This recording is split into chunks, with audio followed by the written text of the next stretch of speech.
നമസ്കാരം. News and വ്യൂസിലേക്ക് സ്വാഗതം. രാജ്യത്തിൻ്റെ ഭാവി നിർണ്ണയിക്കുന്ന തെരഞ്ഞെടുപ്പാണ് വരാൻ പോകുന്നത് എന്ന കാര്യത്തിൽ ഒരാൾക്കും സംശയമില്ലാതിരിക്കെ ആ ഗൗരവം കോൺഗ്രസിനുണ്ടോ എന്നാണ് എല്ലാവരും ചോദിക്കുന്നത്. കോൺഗ്രസിൻ്റെ MLA-മാരും MP-മാരും മാത്രമല്ല, സംഘടനാ ഭാരവാഹിത്വം വഹിക്കുന്ന ഉത്തരവാദിത്തപ്പെട്ടവർ തന്നെ നിന്ന നിൽപ്പിൽ BJP ആകുന്ന കാഴ്ച കണ്ട് രാജ്യം അന്തം വിട്ടു നിൽക്കുകയാണ്.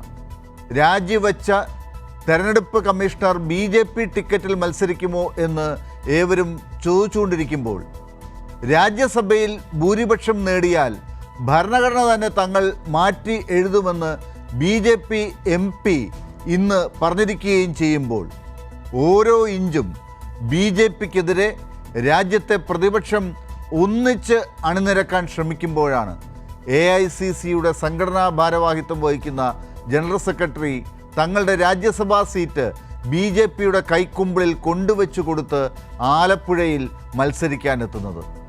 രാഹുൽ ഗാന്ധിയുടെ വയനാട്ടിലെ മത്സരം തന്നെ വലിയ ചർച്ചകൾക്ക് വഴിയൊരുക്കുന്നതിനിടെയാണ് കോൺഗ്രസിൻ്റെ ഈ പ്രകടനം. പോരാത്തതിന് BJP രണ്ടാം സ്ഥാനത്തുള്ള പാലക്കാട്ടെ കോൺഗ്രസ് MLA അത് ഉപേക്ഷിച്ച് വടകരയിൽ MP ആകാൻ മത്സരിക്കുന്നു. എന്താണ് കോൺഗ്രസ് കാണിക്കുന്നത്? ഈ ചോദ്യങ്ങൾക്ക് കോൺഗ്രസിൻ്റെ മറുപടികൾ വോട്ടർമാരുടെ സാമാന്യ ബുദ്ധിയെ പരിഹസിക്കുന്നതാണോ?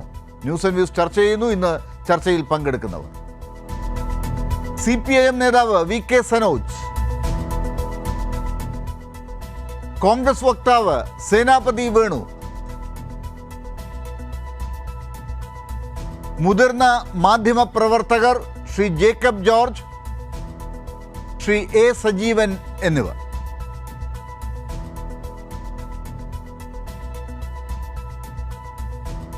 ഏറ്റവും ആദ്യം ശ്രീ VK സനോജ്, എന്താണ് ഇക്കാര്യത്തിൽ ഇടതുപക്ഷത്തിൻ്റെ നിരീക്ഷണം? വലിയ രീതിയിൽ നിങ്ങൾ ഒക്കെ ഈ ദിവസങ്ങളിൽ കോൺഗ്രസിൽ നടക്കുന്ന കാര്യങ്ങളെ സംബന്ധിച്ച് പറയുന്നുണ്ടല്ലോ. പ്രത്യേകിച്ച് കേരളത്തിലെ സ്ഥാനാർത്ഥി പട്ടിക പുറത്തു വന്നതിന് ശേഷം 2-3 മണ്ഡലങ്ങളിലെങ്കിലും കോൺഗ്രസ് എന്താണ് കാണിച്ചുകൊണ്ടിരിക്കുന്നത് എന്ന് നിങ്ങൾ വലിയ സംശയം പ്രകടിപ്പിക്കുന്നുണ്ടല്ലോ. എന്താണ് ഇപ്പോൾ ഈ ചർച്ചയുടെ തുടക്കത്തിൽ താങ്കൾക്ക് പറയാനുള്ളത്?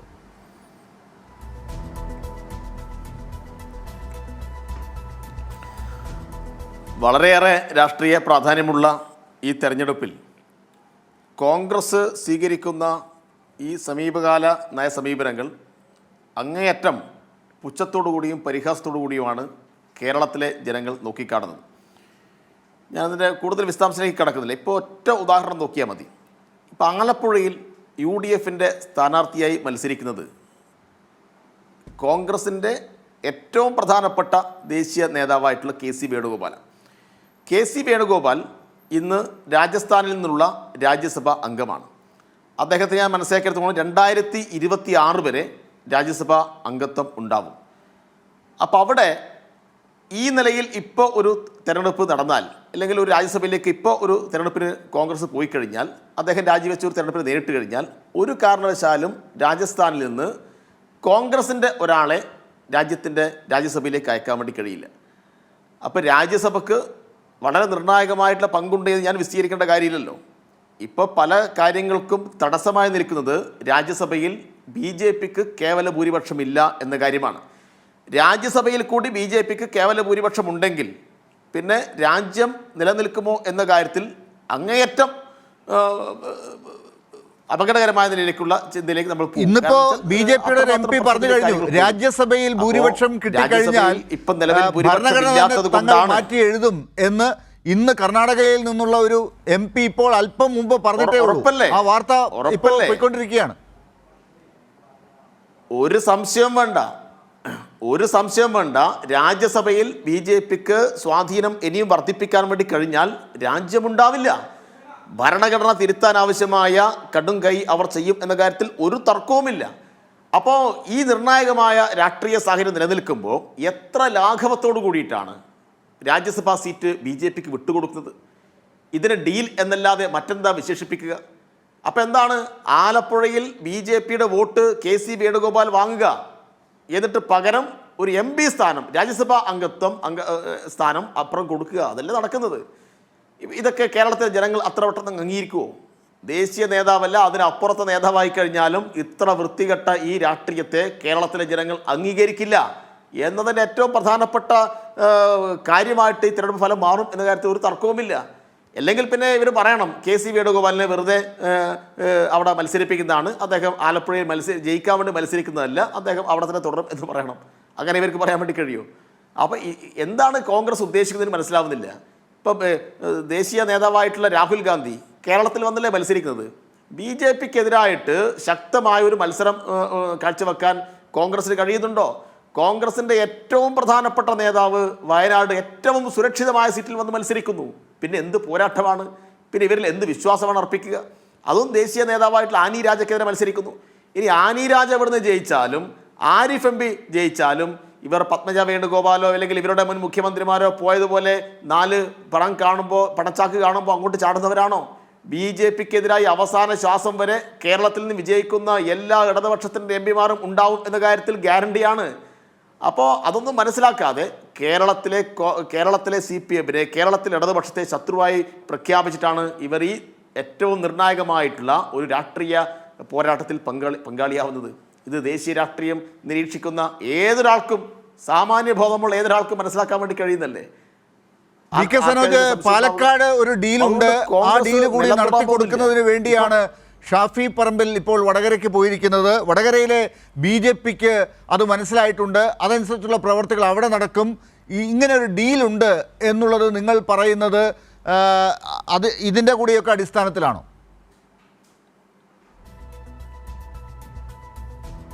അതെ, പാലക്കാട് കഴിഞ്ഞ തവണ നമ്മുടെ സംസ്ഥാനത്തെ എല്ലാ മതനിരപേക്ഷവാദികളും വളരെ ആകാംക്ഷയോടെ അങ്ങേയറ്റത്തെ ഗൗരവത്തോടു കൂടി കണ്ട ഒരു മണ്ഡലം പാലക്കാടായിരുന്നു. പാലക്കാട് കോൺഗ്രസിൻ്റെ മാത്രം വോട്ട് കൊണ്ടായിരിക്കില്ല പാലക്കാട് ഷാഫി വിജയിച്ചിട്ടുണ്ടാവുക. BJP വരാതിരിക്കാൻ നിഷ്പക്ഷരായിട്ടുള്ള അല്ലെങ്കിൽ മതനിരപേക്ഷ ചേരി ശക്തിപ്പെട്ടെന്ന് ആഗ്രഹിക്കുന്ന ധാരാളം ആളുകൾ ഷാഫിക്ക് വോട്ട് ചെയ്തിട്ടുണ്ടാവും. അത് BJPയോടുള്ള വിരോധം കൊണ്ടാണ്, BJPയെ അകറ്റി നിർത്തേണ്ടതിനെ കൊണ്ടാണ്. അങ്ങനെ വോട്ട് വാങ്ങി വിജയിച്ച ഷാഫിയെ എന്തിനാണ് ഇവിടെ വടകരയിൽ കൊണ്ട് മത്സരിപ്പിക്കുന്നത്? ഇവർ പറയുന്ന പലവിധത്തിലുള്ള സമവാക്യങ്ങൾക്കും പറ്റാവുന്ന സ്ഥാനാർത്ഥികൾ അവിടെയുണ്ടല്ലോ. ഒരു MLA തന്നെ വേണം. അങ്ങനെയാണെങ്കിൽ MLAക്ക് എതിരായി നിൽക്കാൻ ഒരു MLA, എന്നവന് കരുത്തനായ ഒരു MLA ആണല്ലോ സിദ്ദിഖ്. അദ്ദേഹം കോഴിക്കോട് അദ്ദേഹത്തിൻ്റെ തട്ടകമാണല്ലോ. വടകരയെല്ലാം അദ്ദേഹം ഉൾക്കൊള്ളുന്ന പ്രവർത്തന പരിധിയുടെ ഭാഗമായിരുന്നല്ലോ. കോഴിക്കോട് DCC പ്രസിഡന്റ് ആയിരുന്നല്ലോ. അല്ലെങ്കിൽ കോഴിക്കോട് മുൻ DCC പ്രസിഡന്റ് ഉണ്ട്, അല്ലെങ്കിൽ പല യുവ നേതാക്കന്മാരുണ്ടല്ലോ. പക്ഷെ എന്തുകൊണ്ട് ഷാഫിയെ തന്നെ പാലക്കാട് നിന്ന് എടുത്ത് അവിടെ മത്സരിപ്പിക്കുന്നു? അപ്പം അങ്ങനെ ഒരു ഉപതെരഞ്ഞെടുപ്പ് വരികയാണെങ്കിൽ അവർക്ക് ഏറ്റവും സ്വാധീനിക്കാൻ വേണ്ടി കഴിയുന്ന, അവർക്ക് കുറെ കൂടി ഇടപെടാൻ വേണ്ടി കഴിയുന്ന ഒരു മേഖല പാലക്കാടാണ്. അപ്പോൾ പാലക്കാട് ഒരു ഡീൽ ഉറപ്പിച്ചിട്ടുണ്ട്. അപ്പോൾ പാലക്കാടും ആലപ്പുഴയും എല്ലാം ഒരു പാക്കേജാണ്. ഈ പാക്കേജിനെ കേരളം തള്ളിക്കളയും എന്ന കാര്യത്തിൽ ഒരു തർക്കവുമില്ല. അതുകൊണ്ട് കോൺഗ്രസ് ഇന്ന് പെട്ടിട്ടുള്ള അങ്ങേയറ്റം ഒരു ഭീതിതമായിട്ടുള്ള ഒരു രാഷ്ട്രീയ അന്തരീക്ഷം അവർക്ക് ആർക്കും ഉറപ്പില്ല. ഇതിപ്പോൾ രാത്രി കിടന്നുറങ്ങിക്കഴിഞ്ഞാൽ രാവിലെ ആരൊക്കെ ഉണ്ടാവും എന്ന കാര്യത്തിൽ ഉറപ്പില്ല. കഴിഞ്ഞ ദിവസം ഒരു ട്രോള് കണ്ടിട്ട് കോൺഗ്രസിൻ്റെ പ്രധാനപ്പെട്ട നേതാക്കന്മാരെല്ലാം അങ്ങോട്ട് ചാടുന്നുണ്ടോയെന്ന് അറിയാൻ മറ്റേ ഈ അരിക്കൊമ്പനൊക്കെ ഇട്ടതുപോലെയുള്ള റേഡിയോ കോൾ ധരിപ്പിക്കേണ്ട അവസ്ഥയിലേക്കാണ് കാര്യങ്ങൾ എന്ന്. ഇപ്പോൾ കോൺഗ്രസിൻ്റെ നേതാക്കന്മാരെ റേഡിയോ കോൾ ധരിപ്പിച്ചാൽ മാത്രമേ അവർ എങ്ങോട്ട് പോകുന്നു എന്ന് നമുക്ക് കണ്ടെത്താൻ വേണ്ടി കഴിയൂ എന്നാണ് കോൺഗ്രസിൻ്റെ ദേശീയ നേതാക്കന്മാർ ചില ആളുകൾ ഇപ്പോൾ പറയുന്നത്. എന്താ കഥ? എവിടെയൊക്കെ പോകുന്നത്? പത്മജ പോയത് മാത്രമല്ലല്ലോ, രാജ്യത്തെ 13 കോൺഗ്രസിൻ്റെ മുൻ മുഖ്യമന്ത്രിമാർ അപ്പുറത്തേക്ക് പോയി കഴിഞ്ഞത്. നിലവിൽ കോൺഗ്രസിൻ്റെ മുഖ്യമന്ത്രിയായി നിൽക്കുന്ന ഘട്ടത്തിൽ തന്നെ പോയ അനുഭവം ഉണ്ടായി. മുൻ കേന്ദ്രമന്ത്രിമാർ പോയി. ഇപ്പം മണിപ്പൂരിൽ ബീരൻ സിംഗ് മണിപ്പൂരിൽ ഈ ന്യൂനപക്ഷങ്ങൾക്കെതിരായ വേട്ടയ്ക്ക് നേതൃത്വം കൊടുക്കുന്ന ബീരൻ സിംഗ് കോൺഗ്രസ് പാർട്ടിയിൽ പോയ ആളല്ലേ. എത്ര ആളുകൾ പോയി. അപ്പോൾ ആരെയും വിശ്വാസമില്ലാത്ത തലത്തിലേക്ക് കാര്യങ്ങൾ പോവുകയാണ്. ഇപ്പം ഏറ്റവും ഒടുവിലത്തെ ഉദാഹരണം ഹിമാചൽ പ്രദേശ് ഉദാഹരണം. അത് പറയാതെ പോകാൻ കഴിയില്ല. ഹിമാചൽ പ്രദേശിൽ കോൺഗ്രസിന് ഭൂരിപക്ഷമുള്ള സംസ്ഥാനം, പ്രത്യേകിച്ച് ഹിന്ദി മേഖലയിൽ കോൺഗ്രസിൻ്റെ ഏക ഭരണമുള്ള സംസ്ഥാനം. അവിടെ ഇപ്പം എന്താ അവസ്ഥ? ആ ഹിമാചലിൻ്റെ അനുഭവം കണ്ടിട്ട് ആരെങ്കിലും കോൺഗ്രസിന് വോട്ട് ചെയ്യുമോ? ഹിമാചലിൽ കോൺഗ്രസിൻ്റെ ദേശീയ വക്താവിനെ മനു അഭിഷേക് സിംഗ്വിയെ രാജ്യസഭയിലേക്ക് അയക്കാൻ കോൺഗ്രസ് തീരുമാനിക്കുന്നു. കോൺഗ്രസിൻ്റെ 6 MLAമാർ ഹിമാചലിൽ കോൺഗ്രസിനെതിരായി BJPക്ക് വേണ്ടി വോട്ട് ചെയ്തു. എന്തൊരു നാണക്കേടാണ്. അയാൾ തന്നെ പറഞ്ഞല്ലോ, തലേന്ന് രാത്രി ഒരുമിച്ചിരുന്ന് ഭക്ഷണം കഴിച്ച് പിരിഞ്ഞതാ, രാവിലെ എഴുന്നേറ്റ് നോക്കുമ്പോൾ ഞങ്ങളുടെ കൂടെ ഇല്ല. ഇങ്ങനെയൊക്കെയുള്ള ഒരു പ്രത്യേക പരിതസ്ഥിതിയിലേക്കല്ലേ കാര്യങ്ങൾ പോകുന്നത്? ആർക്ക് വിശ്വസിക്കാൻ പറ്റും? ആരെയും വിശ്വസിക്കാൻ പറ്റാത്ത ഈ കാര്യങ്ങൾ പോകുന്നു. ശരി. എനിക്ക് തോന്നിയാൽ ഞാൻ BJP-യിലേക്ക് പോവും എന്ന് പറഞ്ഞാളാ കണ്ണൂരിലെ സ്ഥാനാർത്ഥി. കണ്ണൂരിലും ചില ഡീലുണ്ടോ എന്ന കാര്യത്തിൽ സംശയമുണ്ട്. അതുകൊണ്ട് ഇതെല്ലാം നമുക്ക് ഗൗരവമായി എടുക്കേണ്ട കാര്യമാണ്. അതുകൊണ്ട് ഒരു കാരണവശാലും ഈ ഡീൽ കേരളീയ ജനാധിപത്യം അനുവദിക്കാൻ പോകുന്നില്ല എന്നതിൻ്റെ പ്രഖ്യാപനമായിട്ട് ഇത് മാറും, ഈ തിരഞ്ഞെടുപ്പ് മാറും. ശ്രീ സേനാപതി വേണു, എത്ര ഗൗരവത്തിലാണ് 2024 ലോക്സഭാ തെരഞ്ഞെടുപ്പിനെ കോൺഗ്രസ് കണ്ടിരിക്കുന്നത് എന്നതിൻ്റെ ഒരു ചെറിയ ഒരു കാഴ്ചയാണ് ഇപ്പോൾ ഇവിടെ VK സനോജ് നിങ്ങളെക്കുറിച്ച് വിശേഷിപ്പിച്ചത്. അതിൽ ആലപ്പുഴയിൽ കാണുന്ന കാഴ്ചയും വടകര, പാലക്കാട് തുടങ്ങിയ സ്ഥലത്തെ കാഴ്ചകളും ഒക്കെ ദേശീയ തലത്തിൽ ഇപ്പോൾ കോൺഗ്രസ് എവിടെയൊക്കെ എത്തി നിൽക്കുന്നു എന്നതുകൂടി ചൂണ്ടിക്കാണിച്ചുകൊണ്ട് ഈ സ്ഥാനാർത്ഥി നിർണയത്തിൽ കാണിച്ചിരിക്കുന്ന ഇത്തരം അബദ്ധങ്ങൾ, അത് അബദ്ധം എന്നുള്ളത് വിത്തിൻ കോട്ട്, അത് മനഃപൂർവ്വമാണോ ജാഗ്രതയില്ലാതെയാണോ, എങ്ങനെയാണ് നിങ്ങൾ അതിനെ കാണുന്നത്? ലാലേ, കോൺഗ്രസിന്റെ സ്ഥാനാർത്ഥി പട്ടിക ഇറങ്ങുന്നത് വരെ നമ്മൾ മുമ്പൊരു ദിവസം ചർച്ച ചെയ്തപ്പോഴും സ്ഥാനാർത്ഥി പട്ടിക വരുന്നില്ല എന്നുള്ളതായിരുന്നു ആക്ഷേപം. കോൺഗ്രസിന്റെ സ്ഥാനാർത്ഥി പട്ടിക വന്നപ്പോൾ അക്ഷരാർത്ഥത്തിൽ ഇടതുപക്ഷം നടുങ്ങിപ്പോയി എന്നുള്ളതാണ്. ആ നടുക്കത്തിൽ നിന്നുള്ള ജൽപ്പനമാണ് ഇപ്പോൾ ശ്രീ VK സനോജിലൂടെ പുറത്തു വന്നുകൊണ്ട് നടുങ്ങിപ്പോയി എന്നത് ശരിയാണ്. അങ്ങ് ആമുഖമായി പറഞ്ഞ കാര്യം തന്നെ ഞാൻ ആവർത്തിക്കുന്നു. തെരഞ്ഞെടുപ്പ് നടക്കുന്നത് പാർലമെന്റിലേക്കാണ്. ആ പാർലമെന്റിൽ പരമാവധി സീറ്റുകൾ നേടി നരേന്ദ്രമോദിയുടെ ഭരണം അവസാനിപ്പിക്കാൻ കഴിയുമോ, BJP-യുടെ ഭരണം അവസാനിപ്പിക്കാൻ കഴിയുമോ എന്നുള്ള വലിയ ഒരു പോരാട്ടമാണ് കോൺഗ്രസ് നടത്തിക്കൊണ്ടിരിക്കുന്നത്. ആ പോരാട്ടത്തിൽ ജയിക്കാൻ സാധ്യതയുള്ളതും ജയിക്കാൻ കഴിയുന്നതും ആയ സ്ഥാനാർത്ഥികളെ തെരഞ്ഞെടുപ്പിൽ അവതരിപ്പിക്കുക എന്നുള്ളതാണ് കോൺഗ്രസിന്റെ കർത്തവ്യം. ആ കർത്തവ്യം കോൺഗ്രസ് വളരെ ഭംഗിയായി സേനാപതി വേണു, ആലപ്പുഴയിൽ KC വേണുഗോപാൽ മത്സരിക്കുന്നത് ഇത്തരത്തിൽ അവിടെ വേറെ ആരെ നിർത്തിയാലും വിജയിക്കില്ല എന്നതുകൊണ്ട് രാജ്യസഭയിൽ രാജസ്ഥാനിൽ നിന്നുള്ള ഒരു MP വന്ന് മത്സരിച്ചാൽ മാത്രമേ സാധിക്കുകയുള്ളൂ എന്നതുകൊണ്ടാണോ? രാജസ്ഥാനിൽ നിന്നുള്ള MP 2 വട്ടം അവിടെ മുമ്പ് MP ആയിട്ടിരുന്നിട്ടുള്ളയാളും ആ പാർലമെന്റ് മണ്ഡലത്തിലെ മുക്കും മൂലയും വോട്ടർമാരെയും എല്ലാവരെയും കൃത്യമായി പരിചയമുള്ളയാളും അവിടെ ഏറ്റവും അധികം വിജയ സാധ്യതയുള്ള. ഞാൻ തിരിച്ചൊരു ചോദ്യം ചോദിക്കട്ടെ. കൊല്ലത്ത് CPM-ന് എന്താ കൊല്ലത്ത് മത്സരിക്കാനുള്ള സഖാവ് രാജേന്ദ്രനെ പോലുള്ള ആളുകൾ മുമ്പ് മത്സരിച്ച ആ കൊല്ലത്ത് CPM-ന് എന്താ അരിവാൾ ചുറ്റിക നക്ഷത്ര മലയാളത്തിൽ? ആ ചോദ്യം നമുക്ക് അതല്ലല്ലോ ഇവിടുത്തെ പ്രധാനപ്പെട്ട പ്രശ്നം, അതല്ലല്ലോ ഈ ചോദ്യത്തിന്റെ ഉത്തരം പറയൂ. ആലപ്പുഴയിൽ KC വേണുഗോപാൽ തന്നെ മത്സരിക്കണം എന്നത് അല്ല, ഒരു മിനിറ്റ്. KC വേണുഗോപാൽ അവിടെ മുമ്പ് MP ആയിരുന്നു എന്നതൊന്നും ഞാൻ മറച്ചു വെക്കുന്നില്ല. പക്ഷെ ഇപ്പോഴത്തെ രാഷ്ട്രീയ സാഹചര്യം എന്താണ്? രാജസ്ഥാനിൽ നിന്ന് MP ആയിരിക്കുന്ന രാജ്യസഭയിലേക്ക് പോയിരിക്കുന്ന ആളാണ് KC വേണുഗോപാൽ. അദ്ദേഹം ആലപ്പുഴയിൽ വന്ന് മത്സരിച്ച് ഇനി എന്തെങ്കിലും കാരണവശാൽ വിജയിച്ചാൽ നിങ്ങൾക്ക് രാജസ്ഥാനിൽ നിന്ന് ഒരാൾ നഷ്ടപ്പെടുന്നു, രാജ്യസഭയിൽ ഒരാളെ നഷ്ടപ്പെടുന്നു. ലാലെ, ഞങ്ങൾക്കിപ്പോ ആവശ്യം പാർലമെന്റിൽ ലോക്സഭയിലാണ്. ഞങ്ങൾക്കിപ്പോ MP-മാരുടെ എണ്ണം അല്ല, ആരിഫ് ജയിച്ചാലും ലോക്സഭയിൽ നിങ്ങളുടെ ഭാഗം തന്നെയല്ലേ എന്നാണല്ലോ BJP പറയുന്നത്. ആരിഫ് വിജയിച്ചാലും ഇടതുപക്ഷത്തിന് ഒരിക്കലും BJP-യെ പിന്തുണയ്ക്കുന്ന ഒരു ഘട്ടം ഉണ്ടാകാൻ പോകുന്നില്ല. അത് BJP പറയുന്നതല്ലേ. ഞങ്ങൾക്ക് കോൺഗ്രസിന്റെ എണ്ണം BJP-യേക്കാൾ ഒരെണ്ണമെങ്കിലും പാർലമെന്റിൽ കൂടുതൽ വന്നുവെങ്കിൽ മാത്രമാണല്ലോ ഞങ്ങൾക്ക് തെരഞ്ഞെടുപ്പ് കഴിയുമ്പോൾ പ്രധാനമന്ത്രി പദത്തിനോ ഇല്ലെങ്കിൽ അധികാര സ്ഥാനത്തിന് വേണ്ടി ഞങ്ങൾക്ക് ക്ലെയിം ചെയ്യണമെങ്കിൽ ഞങ്ങൾക്ക് പരമാവധി കൈപ്പത്തി ചിഹ്നത്തിൽ വിജയിച്ച ഞങ്ങളുടെ MP-മാരെ വിജയിപ്പിക്കണം. അതിനു വേണ്ടിയാണ്. അതിന് ആലപ്പുഴയിൽ KC വേണുഗോപാൽ തന്നെ ഇപ്പോൾ MP ആയിരിക്കുന്ന രാജ്യസഭയിൽ MP ആയിരിക്കുന്ന രാജ്യസഭയിൽ 2-3 ആളുകൾ കൂടി വന്നു കഴിഞ്ഞാൽ BJP-ക്ക് ആകും ഭൂരിപക്ഷം എന്ന് നിൽക്കുന്ന ഒരു ഘട്ടത്തിൽ അങ്ങനെയുള്ള ഒരാളെ തന്നെ ഇവിടെ കൊണ്ടുവന്നാലേ നിങ്ങൾക്ക് ഈ ആലപ്പുഴ പിടിച്ചെടുക്കാൻ സാധിക്കുകയുള്ളൂ. വേറൊരാളും അവിടെ ഇല്ല. ഷുക്കൂർ സാധിക്കില്ല, ഷാനിമോൾ ഉസ്മാൻ പറ്റില്ല, അവിടെ ആലപ്പുഴയിൽ മറ്റാരുടെ പേരും പറ്റില്ല. നിങ്ങൾക്ക് KC വേണുഗോപാൽ തന്നെ പറ്റുള്ളൂ എന്നാണോ? അതുകൊണ്ടല്ലേ ഞാൻ തിരിച്ചൊരു ചോദ്യം ചോദിച്ചേ. അതേ ആലപ്പുഴയോട് ചേർന്ന് അതല്ലല്ലോ ചോദ്യം. സാധാരണ ആളുകൾ ചോദിക്കുന്ന ചോദ്യമാണ്. BJP-ക്ക് ഒരു നേട്ടമുണ്ടാക്കി കൊടുത്തുകൊണ്ട് നിങ്ങൾ എന്താണ് ആലപ്പുഴയിൽ കാണിക്കുന്നതെന്ന് ചോദിക്കുന്നവരോട് നിങ്ങൾ CPM കണ്ടില്ലേ കൊല്ലത്ത് കാണിച്ചിരിക്കുന്നത് എന്ന് മറുപടി പറഞ്ഞാൽ മതിയോ? പിന്നെന്താ, CPM-ന് എന്തും കാണിക്കാം. CPM എന്ത് പറയാം? CPM എന്ത് കാണിച്ചാലും നിങ്ങൾ ആലപ്പുഴയിൽ ഇങ്ങനെ കാണിക്കുന്നുവെന്ന് നിങ്ങൾ ആരോട് പറയുന്നതാണ്?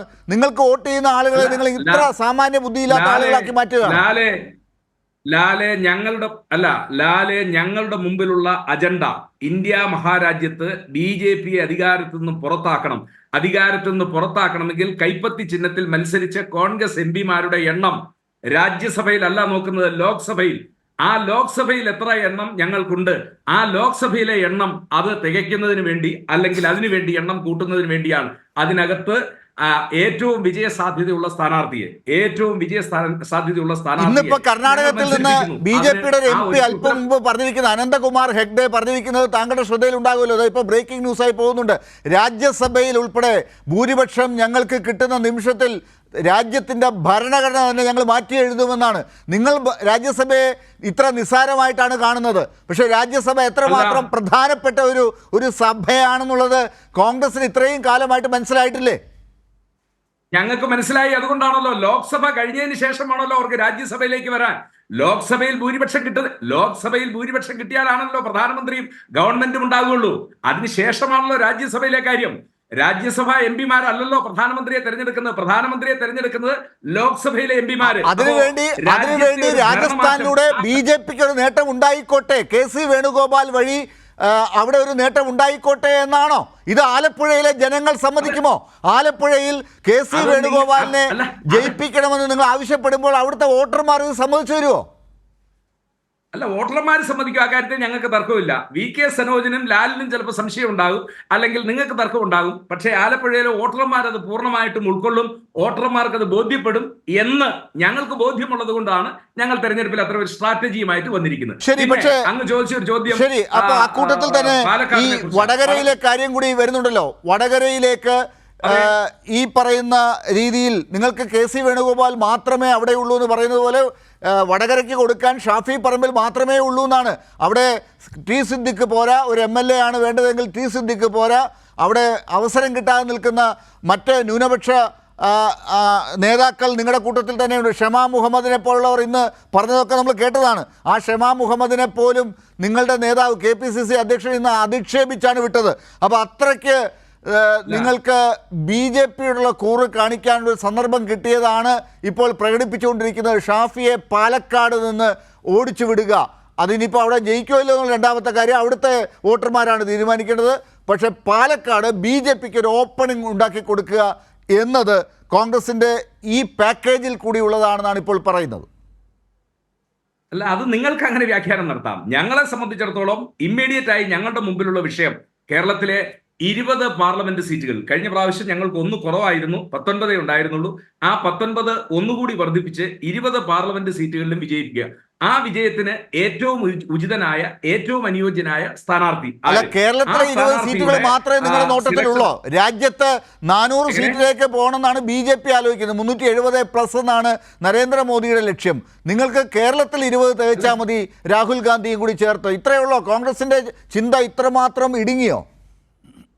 അല്ല, നിങ്ങളും BJP-യും ചിന്തിക്കുന്നത് ഒരേ കാര്യം തന്നെയാണല്ലോ. കോൺഗ്രസ് നശിക്കണം. കോൺഗ്രസ് നശിച്ചു കഴിഞ്ഞാൽ ആ സ്പേസിൽ കയറി വരാം. ഒരാൾ കോൺഗ്രസ് മുക്ത ഭാരതോ, നിങ്ങൾ കോൺഗ്രസ് തോക്കണമെന്നും ആഗ്രഹിക്കുന്നു. കോൺഗ്രസിൽ നിന്ന് ആരെങ്കിലും ഇങ്ങനെ ചോദ്യങ്ങൾ ചോദിക്കുന്ന, BJP-ക്ക് ലാഭം ഉണ്ടാക്കി കൊടുക്കുന്ന രീതിയിൽ പ്രവർത്തിക്കുന്ന നിങ്ങൾ എന്തിനാണ് ഇങ്ങനെ കാണിക്കുന്നതെന്ന് ചോദിക്കുന്നവരൊക്കെ BJP-യുടെ ആളുകളാണെന്നാണോ നിങ്ങൾ എഴുതി തള്ളുന്നത്? അല്ല, ഞങ്ങൾ എഴുതി തള്ളലല്ലോ. ഞങ്ങളല്ലേ രാജ്യത്ത് BJP-ക്കെതിരായിട്ടുള്ള പോരാട്ടം നടത്തുന്നത്. ആ BJP-ക്കെതിരായ പോരാട്ടം നടത്തുന്ന നിങ്ങൾ രാജ്യസഭയിൽ BJP ഒന്നാമത് എത്തിക്കോട്ടെ, രണ്ടാമത് പിന്നീട് ലോക്സഭയിൽ ഞങ്ങൾ വന്നതിന് ശേഷം രാജ്യസഭ നോക്കിക്കൊള്ളാം എന്നാണ് പറഞ്ഞുകൊണ്ടിരിക്കുന്നത്.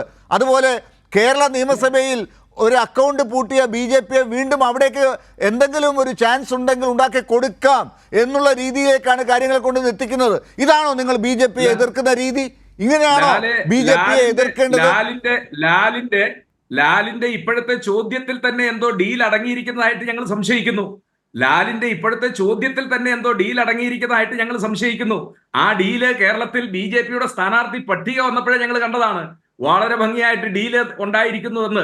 അതല്ല എങ്കിൽ BJP-ക്ക് പത്തനംതിട്ടയിൽ കഴിഞ്ഞ പ്രാവശ്യം BJP-ക്ക് വലിയ പോരാട്ടം നടത്തിയ ഒരാളാണല്ലോ K. സുരേന്ദ്രൻ, അവിടെ സംസ്ഥാന കമ്മിറ്റിയുടെ അധ്യക്ഷൻ.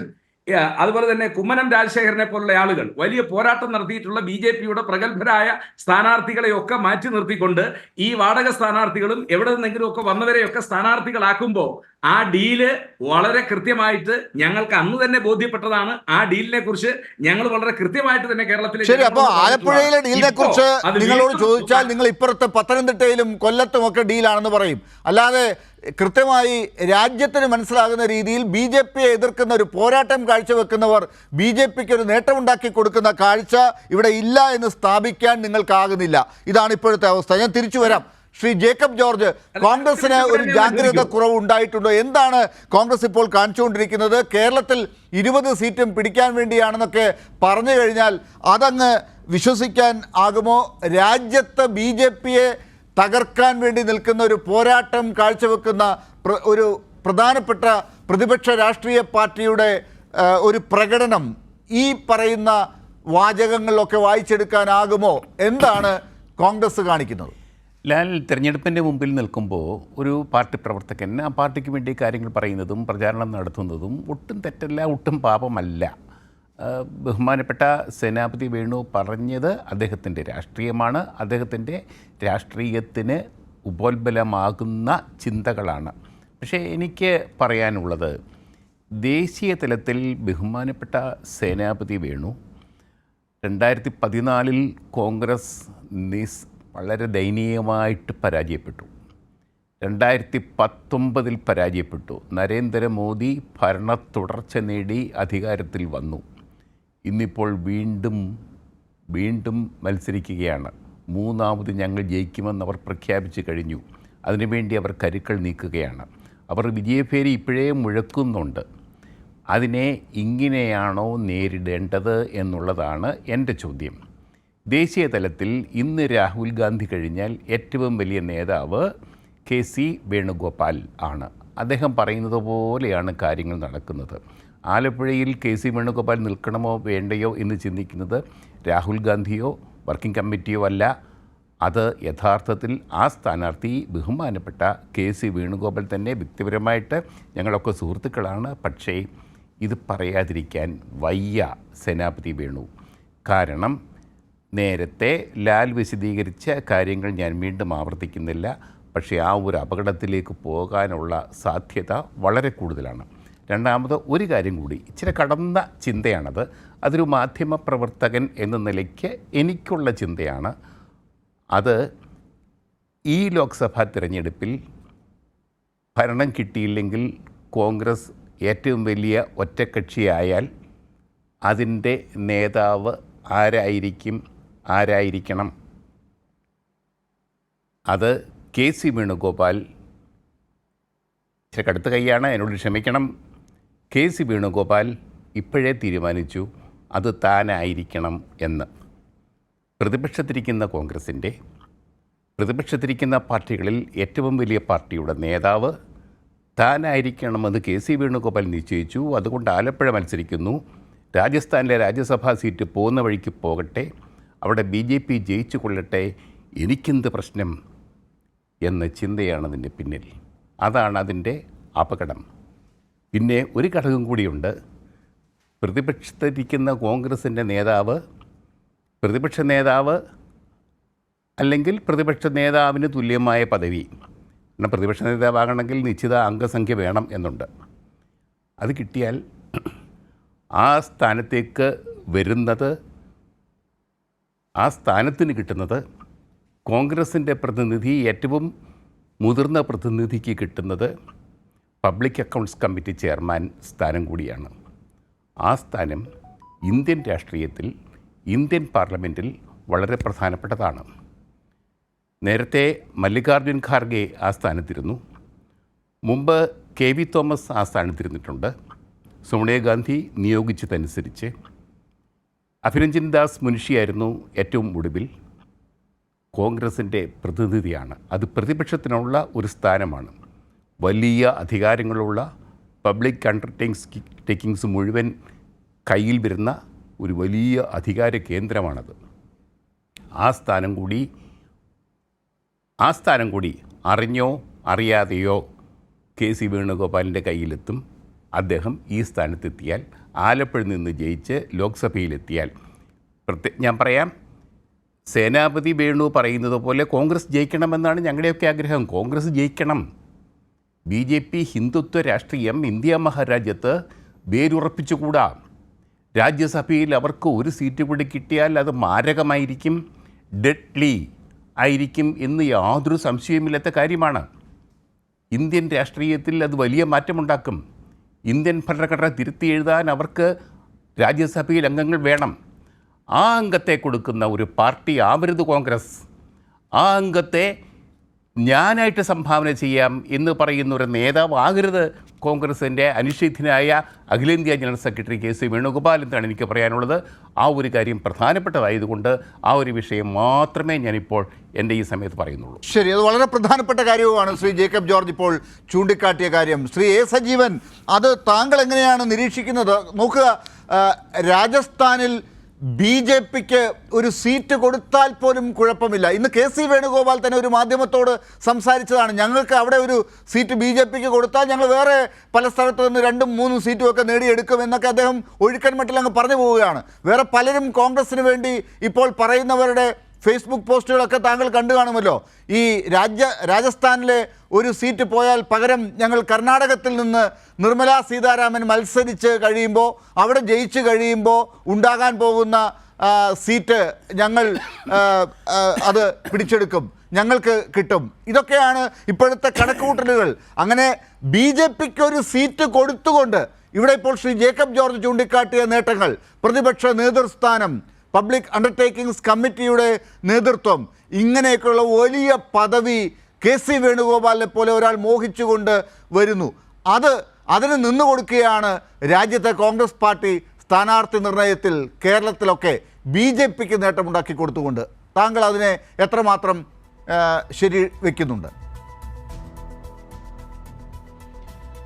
ലാലത്തിൽ ഇപ്പം വേണുഗോപാൽ ആലപ്പുഴയിൽ മത്സരിക്കുന്നതോ അല്ലെങ്കിൽ രാഹുൽ ഗാന്ധി വയനാട്ടിൽ മത്സരിച്ച് ജയിക്കുന്നതോ ഇനിയിപ്പോൾ 2020, ഇപ്പോൾ സേനാപതി വേണു പറഞ്ഞ പോലെ ഞങ്ങൾ 2020 ഉദ്ദേശിക്കുന്നത് എന്ന് പറഞ്ഞാലും തെറ്റൊന്നുമില്ല. പക്ഷേ അദ്ദേഹം പറഞ്ഞതിൽ വസ്തുതാപരമായിട്ടുള്ള പ്രശ്നമുണ്ട്. എന്തുകൊണ്ടാണ് KC വേണുഗോപാൽ ആലപ്പുഴയിൽ മത്സരിക്കുന്നത്? ഒരു ആളെ കൂടി ഞങ്ങൾക്ക് ജയിപ്പിച്ചെടുത്താൽ മാത്രമേ, അങ്ങനെ പരമാവധി ആളുകളെ കിട്ടിയാൽ മാത്രമേ BJPക്ക് എതിരായിട്ട് അല്ലെങ്കിൽ അടുത്ത സർക്കാർ ഉണ്ടാക്കാൻ കോൺഗ്രസിനെ ക്ഷണിക്കുകയുള്ളൂ എന്ന് പറയുന്നതിൽ വസ്തുതാപരമായിട്ടുള്ള പിശകുണ്ട്. അത് അദ്ദേഹത്തിന് അറിയാനിട്ടില്ലെന്ന് ഞാൻ വിചാരിക്കുന്നത്. കാരണം ഒരൊറ്റ രാഹുൽ ഗാന്ധി എന്ന് പറയുന്ന അല്ലെങ്കിൽ ഏതെങ്കിലും ഒരു KC വേണുഗോപാൽ എന്ന് പറയുന്ന ഒരൊറ്റയാൾ മാത്രമാണ് കോൺഗ്രസിൻ്റെ MP ആയിട്ട് ലോക്സഭയിൽ ഉണ്ടാകുന്നതെങ്കിൽ പോലും പ്രതിപക്ഷ മുന്നണിക്ക്, ഇന്ത്യ സഖ്യത്തിന് ഭൂരിപക്ഷം കിട്ടുകയാണെങ്കിൽ അവർ തീരുമാനിക്കുകയാണ് KC വേണുഗോപാലിനെ പ്രധാനമന്ത്രിയാക്കി ഞങ്ങളത് അംഗീകരിക്കുന്നു എന്ന് പറഞ്ഞാൽ ഈ ഒരു ഒറ്റ അംഗമുള്ള ആൾക്ക് ഇവിടെ മന്ത്രിസഭ രൂപീകരിക്കാൻ പറ്റും. നിയമപരമായിട്ട് ഒരു തടസ്സവും ഇല്ല.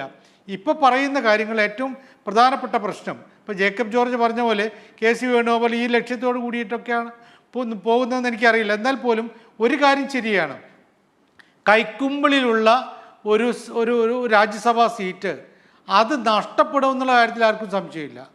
രാജസ്ഥാനിൽ ഇനിയൊരു രാജ്യസഭാ തെരഞ്ഞെടുപ്പ് നടക്കുമ്പോൾ അത് കോൺഗ്രസ്സിന് കിട്ടില്ല എന്നുള്ള കാര്യത്തിൽ 101 തരം ഉറപ്പാണ്. അപ്പോൾ ഒരു രാജ്യസഭാ സീറ്റ് നഷ്ടപ്പെടുത്തുകയാണ്. ഇനി വേറെ എവിടെയെങ്കിലും കിട്ടുമ്പോൾ അത് ഇതിനെ കോമ്പൻസേറ്റ് ചെയ്യുന്ന കാര്യമില്ലല്ലോ. കയ്യിലുള്ള 2026 വരെ സ്വസ്ഥമായിട്ട് കയ്യിൽ വയ്ക്കാവുന്നൊരു സീറ്റ് നഷ്ടപ്പെടുത്തുന്നു. ആ നഷ്ടപ്പെടുത്തേണ്ടതുണ്ടോ എന്നുള്ളൊരു ചോദ്യം പ്രധാനപ്പെട്ടതാണ്. അതിനേക്കാളൊക്കെ പ്രധാനമായിട്ട് ഞാൻ കാണുന്നത് 2014 2019 ഉണ്ടായ തെരഞ്ഞെടുപ്പല്ല ഇപ്പോൾ 2024 ഉള്ളത്. ആ സമയത്ത് 2019 തെരഞ്ഞെടുപ്പിൽ പ്രത്യേകിച്ചും 2019 തെരഞ്ഞെടുപ്പിൽ പല സംസ്ഥാനം, കേരളം ഉൾപ്പെടെയുള്ള പല സംസ്ഥാനങ്ങളുടെയും ആളുകളുടെ ഒരു വിശ്വാസം ഇതാ മോദിയെ തകർത്തെറിഞ്ഞുകൊണ്ട് രാഹുൽ ഗാന്ധിയുടെ നേതൃത്വത്തിൽ കോൺഗ്രസ് അധികാരത്തിലേക്ക് തിരിച്ചു വരുന്നു എന്നുള്ളതായിരുന്നു. കേരളത്തിൽ നിന്നൊക്കെ ഇത്രയും ഈ 19 സീറ്റ് കിട്ടുന്നതിന് കാരണം കോൺഗ്രസിൻ്റെ പിറകിൽ വോട്ട് കൊടുക്കുക എന്നുള്ളതല്ല. അങ്ങനെ ഒരു ആവേശം ഉണ്ടാകുമ്പോൾ ഭാവി പ്രധാനമന്ത്രി ഇതവിടെ കേരളത്തിൽ മത്സരിക്കുന്നു എന്ന് വരുമ്പോൾ സ്വാഭാവികമായിട്ടുണ്ടായ ഒരു ജനാധിപത്യ വിശ്വാസികളുടെയും ന്യൂനപക്ഷങ്ങളുടെയും പ്രത്യേകിച്ച് മുസ്ലിം വിഭാഗത്തിൻ്റെയൊക്കെ ഒരു ആവേശമുണ്ട്. അതാണ് ഇവിടെ ഈ 19 സീറ്റ് കിട്ടുന്നതിന് കാരണമായത്. 2024 തെരഞ്ഞെടുപ്പിൻ്റെ പശ്ചാത്തലത്തിൽ അതാണുള്ളത്. ഇന്ത്യയിലെ ഏതെങ്കിലും ഒരാൾക്ക് പൂർണ്ണമായിട്ടും ഈ രാഷ്ട്രീയ പാർട്ടികളുടെ കീഴിൽ എന്താണ് കക്ഷത്തിൽ തലവെച്ച് കൊടുക്കാതെ നിഷ്പക്ഷ നിരീക്ഷണം നടത്തുന്ന ആളുകൾക്ക് ഇന്ത്യ മുന്നണിക്ക് അത്ര എളുപ്പമാണ് ഇത്തവണ BJP അട്ടിമറിക്കാനെന്ന് പ്രതീക്ഷിക്കാൻ പറ്റുമോ? കാരണം കോൺഗ്രസ് ഒരു പ്രതീക്ഷിക്കാൻ പറ്റണമെങ്കിൽ എന്ത് വേണം? ഈ ഒരു പൊളിറ്റിക്കൽ സ്ട്രാറ്റജി, ഇലക്ഷൻ സ്ട്രാറ്റജി ഇവിടെ ഉണ്ടാവണം. അതിന് നേതൃത്വം കൊടുക്കേണ്ട കോൺഗ്രസ് അതിന് തയ്യാറാവുന്നുണ്ടോന്നാണ്. ഇവിടെ ഒരു വാർ റൂം പലപ്പോഴും കോൺഗ്രസ്സുകാർ പറയാറില്ല, ഇലക്ഷനൊക്കെ വരുമ്പോൾ വാർ റൂം തയ്യാറാകും. ഇവിടെ ഈ കോൺഗ്രസിൻ്റെ വാർ റൂമിൽ ആരൊക്കെയാണുള്ളത്?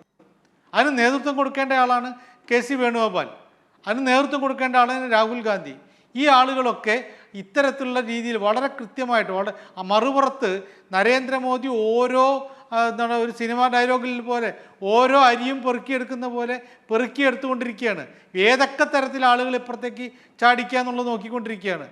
അദ്ദേഹം അടുത്ത ദിവസം പാലക്കാട് വരുന്നു, അത് കഴിഞ്ഞിട്ട് പത്തനംതിട്ടയിൽ പോകുന്നു. ഇവിടെയൊക്കെ പോകുന്നത് വെറുതെ ഒരു ഷോ കാണിക്കാനല്ല, ഇവിടെ നിന്ന് എങ്ങനെയെങ്കിലുമൊക്കെ നേട്ടമുണ്ടാക്കണം. അതിനിടയിലാണ് മറ്റ് പല സംസ്ഥാനങ്ങളിലും വളരെ ഭീകരമായിട്ടുണ്ടാവുന്ന പോലെ കോൺഗ്രസിൽ നിന്ന് BJPയിലേക്കുള്ള കൊഴിഞ്ഞുപോക്ക് അത് കേരളത്തിലുണ്ടാവുന്നു. പത്മജ വേണുഗോപാൽ പോകുന്നു. ഇപ്പം പല കോൺഗ്രസ് നേതാക്കന്മാരും പറയുന്നത് ഒരു പത്മജ വേണുഗോപാൽ പോയതുകൊണ്ട് എന്താണ്? പത്മജ വേണുഗോപാൽ ഒറ്റ വോട്ടായിട്ട് ഞാൻ കണക്കാക്കുന്നില്ല. പത്മജ വേണുഗോപാലിനെ തോൽപ്പിക്കാൻ വേണ്ടിയിട്ട് മുരളീധരനെ വടകരയിൽ നിന്നും തൃശ്ശൂരിലേക്ക് മാറ്റുമ്പോൾ ഉണ്ടാവുന്നത് പത്മജ തയ്യാറാവുന്ന കാര്യത്തിൽ സംശയമില്ല. അവരിപ്പോൾ തന്നെ പറഞ്ഞു കഴിഞ്ഞിട്ടുണ്ട് ഏട്ടനെക്കുറിച്ചുള്ള അഭിപ്രായങ്ങൾ പലതും. അനുജനാണെങ്കിൽ 4 തല്ലു കൊടുക്കാമായിരുന്നു എന്നൊക്കെ പറഞ്ഞ അവരുടെ കമൻറ്റുകളുണ്ടല്ലോ. അവർ പലതും പറയുമ്പോൾ അവർ കോൺസെൻട്രേറ്റ് ചെയ്യിക്കാൻ BJP ഉദ്ദേശിക്കുന്ന ഏക മണ്ഡലം ഞാൻ കണക്കാക്കുന്നത് തൃശ്ശൂരായിരിക്കും. മുരളീധരനെതിരെ പത്മജയെ കൊണ്ട് പരമാവധി കാര്യങ്ങൾ പറയിക്കുക. ഇപ്പോൾ തന്നെ അവർ പറയുന്നൊരു പ്രധാനം, ഞാൻ BJPയെക്കുറിച്ച് കാര്യമായിട്ടൊന്നും എനിക്കറിയില്ല, പക്ഷേ നരേന്ദ്രമോദി ഉണ്ടല്ലോ, അദ്ദേഹം ഒരു വലിയ സംഭവമാണ്, ഈ ഒരു അദ്ദേഹം ഒരു സംഭവമാണ് എന്ന് ഇത് പത്മജ പറയുമ്പോൾ എന്തായിരിക്കും സ്ഥിതി? കുറേ കോൺഗ്രസ് സ്ത്രീകൾക്കെങ്കിലും തോന്നില്ല ഇദ്ദേഹം ഒരു വലിയ സംഭവമാണ്, അദ്ദേഹം വളരെ ഗംഭീര ഒരു പിതൃതുല്യനായിട്ടുള്ള ആളാണെന്നൊക്കെ തോന്നുമല്ലോ. അങ്ങനെ തോന്നിയാൽ ഉണ്ടാകുന്ന പ്രശ്നം, ആ പ്രശ്നത്തെക്കുറിച്ച് കോൺഗ്രസ് ഇപ്പോഴും ബോധവാന്മാരല്ല. ദേശീയ തലത്തിൽ അവരൊരു വലിയ ഒരു പോരാട്ടത്തിൻ്റെ വേണ്ട സ്ട്രാറ്റജിയുമായിട്ട് പ്ലാനിങ്ങുമായിട്ട് രംഗത്ത് വന്നില്ല. നരേന്ദ്രമോദി മോദിയുടെ ഉറപ്പ് എന്ന് പറയുന്ന തവണ അത് ആ ഒരു മുദ്രാവാക്യമാണ് എടുത്തിട്ടുള്ളത്. കഴിഞ്ഞ തവണ രാഹുൽ ഗാന്ധി കയ്യിലിട്ട് കൊടുത്തിട്ടുള്ള ഈ ചൗക്കീദാർ ചോർഹയെ കൊണ്ടാണ് അദ്ദേഹം പ്രധാനമായിട്ടും പ്രചരണം നടത്തി. ഇപ്പോൾ ഇത്തവണ ഇതുണ്ട്. കേരളം ഉൾപ്പെടെ കഴിഞ്ഞ കുറേ കാലമായിട്ട് തങ്ങൾക്ക് ബാലികേറാമലയാണ് എന്ന് ഉറച്ചു വിശ്വസിച്ച BJPക്കാർ ഉറച്ചു വിശ്വസിച്ച അടുത്ത കാലത്തൊന്നും ഇവിടേക്ക് തിരിഞ്ഞു നോക്കിയിട്ട് കാര്യമില്ല എന്ന് വിചാരിച്ചിടത്താണ് നരേന്ദ്രമോദി നേരിട്ട് വന്നിട്ട് ഈ പാലക്കാട്ടും പത്തനംതിട്ടയിലും തിരുവനന്തപുരത്തും തൃശ്ശൂരും ഒക്കെ ഇനി ക്യാമ്പ് ചെയ്യാൻ പോകുന്നത്. സ്വാഭാവികമായിട്ടും ആ ഒരു സമയത്ത് ഇത്തരത്തിലുള്ള ഇവരുടെ ദേശീയ നേതാക്കന്മാർ ഇവിടെ വന്നിട്ട് മണ്ഡലത്തിൽ ചുറ്റിക്കറങ്ങിയാൽ കാര്യമുണ്ടോ? ഇവിടെ ഇന്ത്യ മുന്നണിയെ നയിക്കേണ്ട ആളുകൾ ഇപ്പോൾ ആരാണ് നയിക്കാനുള്ളത്? മമതാ ബാനർജി ബംഗാളിൽ മാത്രമാണ്, മറ്റുള്ള പല പവാർ മഹാരാഷ്ട്രയിൽ മാത്രമാണ്. ഓരോരുത്തരും അതത് സ്ഥലങ്ങളിലല്ലാതെ ഈ ദേശീയ തലത്തിൽ ഇതിനെ നയിക്കും, ഞങ്ങളാണ് ദേശീയ പാർട്ടി എന്ന് പറയുന്ന കോൺഗ്രസിൻ്റെ ഏത് നേതാവ്, ആരാണ് ഇതിന് ഇത് മൊത്തമായിട്ട് ഇലക്ഷനെ കോർഡിനേറ്റ് ചെയ്യാൻ ഉള്ളത്? ആരുമില്ല. കോർഡിനേറ്റ് ചെയ്യേണ്ട സംഘടനാ ജനറൽ സെക്രട്ടറിയാണ്. മല്ലികാർജുൻ ഖാർഗെക്ക് ഇത് മുന്നോട്ടേക്ക് അങ്ങനെ കൊണ്ടുപോകാൻ പറ്റുമെന്ന് നമ്മൾ വിചാരിക്കുന്നില്ല. രമേശിന് പറ്റുമോ? ഇങ്ങനെയുള്ള ആളുകളെ വെച്ചുകൊണ്ട് ദേശീയ തലത്തിൽ ഇതിനെ നയിക്കാൻ പറ്റാത്തൊരു ഘട്ടത്തിൽ അതാണ് ഏറ്റവും വലിയ വീഴ്ചയായിട്ട് ഞാൻ കാണുന്നത്. ഒരു അർത്ഥത്തിൽ രാഹുൽ ഗാന്ധിയും ഇവിടെ KC വേണുഗോപാലും ഉൾപ്പെടെയുള്ള ആളുകൾ അവിടെ നിന്നുകൊണ്ട് ഇതിനെ പൂർണ്ണമായിട്ട് നിയന്ത്രിക്കേണ്ടിയിരുന്നു. ആ തരത്തിലേക്ക് പോകുന്നില്ല എന്ന് പറയുന്നത് ഞാൻ കാണുന്നത് വളരെ അവർ 2024 എന്ന് പറയുന്നപ്പോൾ BJP അതിനപ്പുറത്തേക്കാണ് കാണുന്നത്. ഇനി ഒരു 10 വർഷക്കാലത്തേക്ക് ഞങ്ങൾ തന്നെ, നരേന്ദ്രമോദി തന്നെ എന്നാണ് കഴിഞ്ഞ ദിവസം അമിത്ഷാ പറഞ്ഞത്. അപ്പോൾ ആ തരത്തിലേക്ക് വെച്ച് കൊടുക്കുന്ന ഒരവസരം ഉണ്ടാക്കുകയാണോ എന്ന് ആരെങ്കിലും സംശയിച്ചാൽ അതിന് കുറ്റം പറഞ്ഞിട്ട് കാര്യമില്ല. ശരി, ശ്രീ VK സനോജ്, ഇപ്പോൾ ശ്രീ ജേക്കബ് ജോർജും ശ്രീ A സജീവനും പറഞ്ഞത് വെച്ച് നോക്കുമ്പോൾ നേരത്തെ സേനാപതി വേണു പറഞ്ഞതിൽ നിന്നൊക്കെ എത്രയോ ദൂരെയാണ് കാര്യങ്ങൾ. ഒരുപക്ഷെ നമ്മളൊക്കെ ഞെട്ടിപ്പോകുന്ന തരത്തിലേക്ക് കാര്യങ്ങൾ വന്ന് ഭവിക്കുന്നു എന്ന് വേണ്ടേ കാണാൻ. ഇതൊരു പ്രധാനമന്ത്രിയാകാൻ വേണ്ടി ശ്രമിച്ച രാഹുൽ ഗാന്ധി 2019 വയനാട്ടിൽ മത്സരിച്ചപ്പോൾ ഉണ്ടാക്കിയ ഇമ്പാക്റ്റ് ഇപ്പോൾ അതൊക്കെ മാറി. രാഹുൽ ഗാന്ധി ഒരു MP പോലെ തന്നെ വീണ്ടും വയനാട്ടിലേക്ക് എത്തുന്നു. KC വേണുഗോപാൽ വരുന്ന ലോക്സഭയിൽ പ്രതിപക്ഷ നേതാവാകാൻ വേണ്ടി ശ്രമിക്കുന്നു. പ്രധാനമന്ത്രി പദമൊക്കെ കളഞ്ഞു, രാജ്യം പിടിക്കാൻ പോകുന്നതൊക്കെ മാറി. ഇനി പ്രതിപക്ഷ നേതാവായി മാറാൻ നിൽക്കുന്ന KC വേണുഗോപാലും അതിനെ തുടർന്ന് അതിനെ ചുറ്റിപ്പറ്റി ഉണ്ടാകാൻ നോക്കുന്ന കോൺഗ്രസിലെ ഗ്രൂപ്പ് സമവാക്യങ്ങളുടെ ലാഭനഷ്ടങ്ങളുമൊക്കെയാണ് ഇപ്പോൾ സ്ഥാനാർത്ഥി പട്ടിക നിർണ്ണയിക്കുന്നത്. കേരളത്തിൽ നടക്കുന്ന കാഴ്ച അതാണ്. അതിൻ്റെ പാക്കേജിൻ്റെ ഭാഗമായിട്ടാണ് ഇപ്പോൾ പാലക്കാട് കണ്ട കാഴ്ച, കാണാൻ പോകുന്ന കാഴ്ച. പാലക്കാട്ടേക്ക് പ്രധാനമന്ത്രി പോലും എത്തുന്നു എന്ന് പറയുമ്പോൾ ഇത് എവിടെ വരെയൊക്കെ നിൽക്കുന്നു എന്ന് ഊഹിക്കുന്നുണ്ടോ നിങ്ങൾ?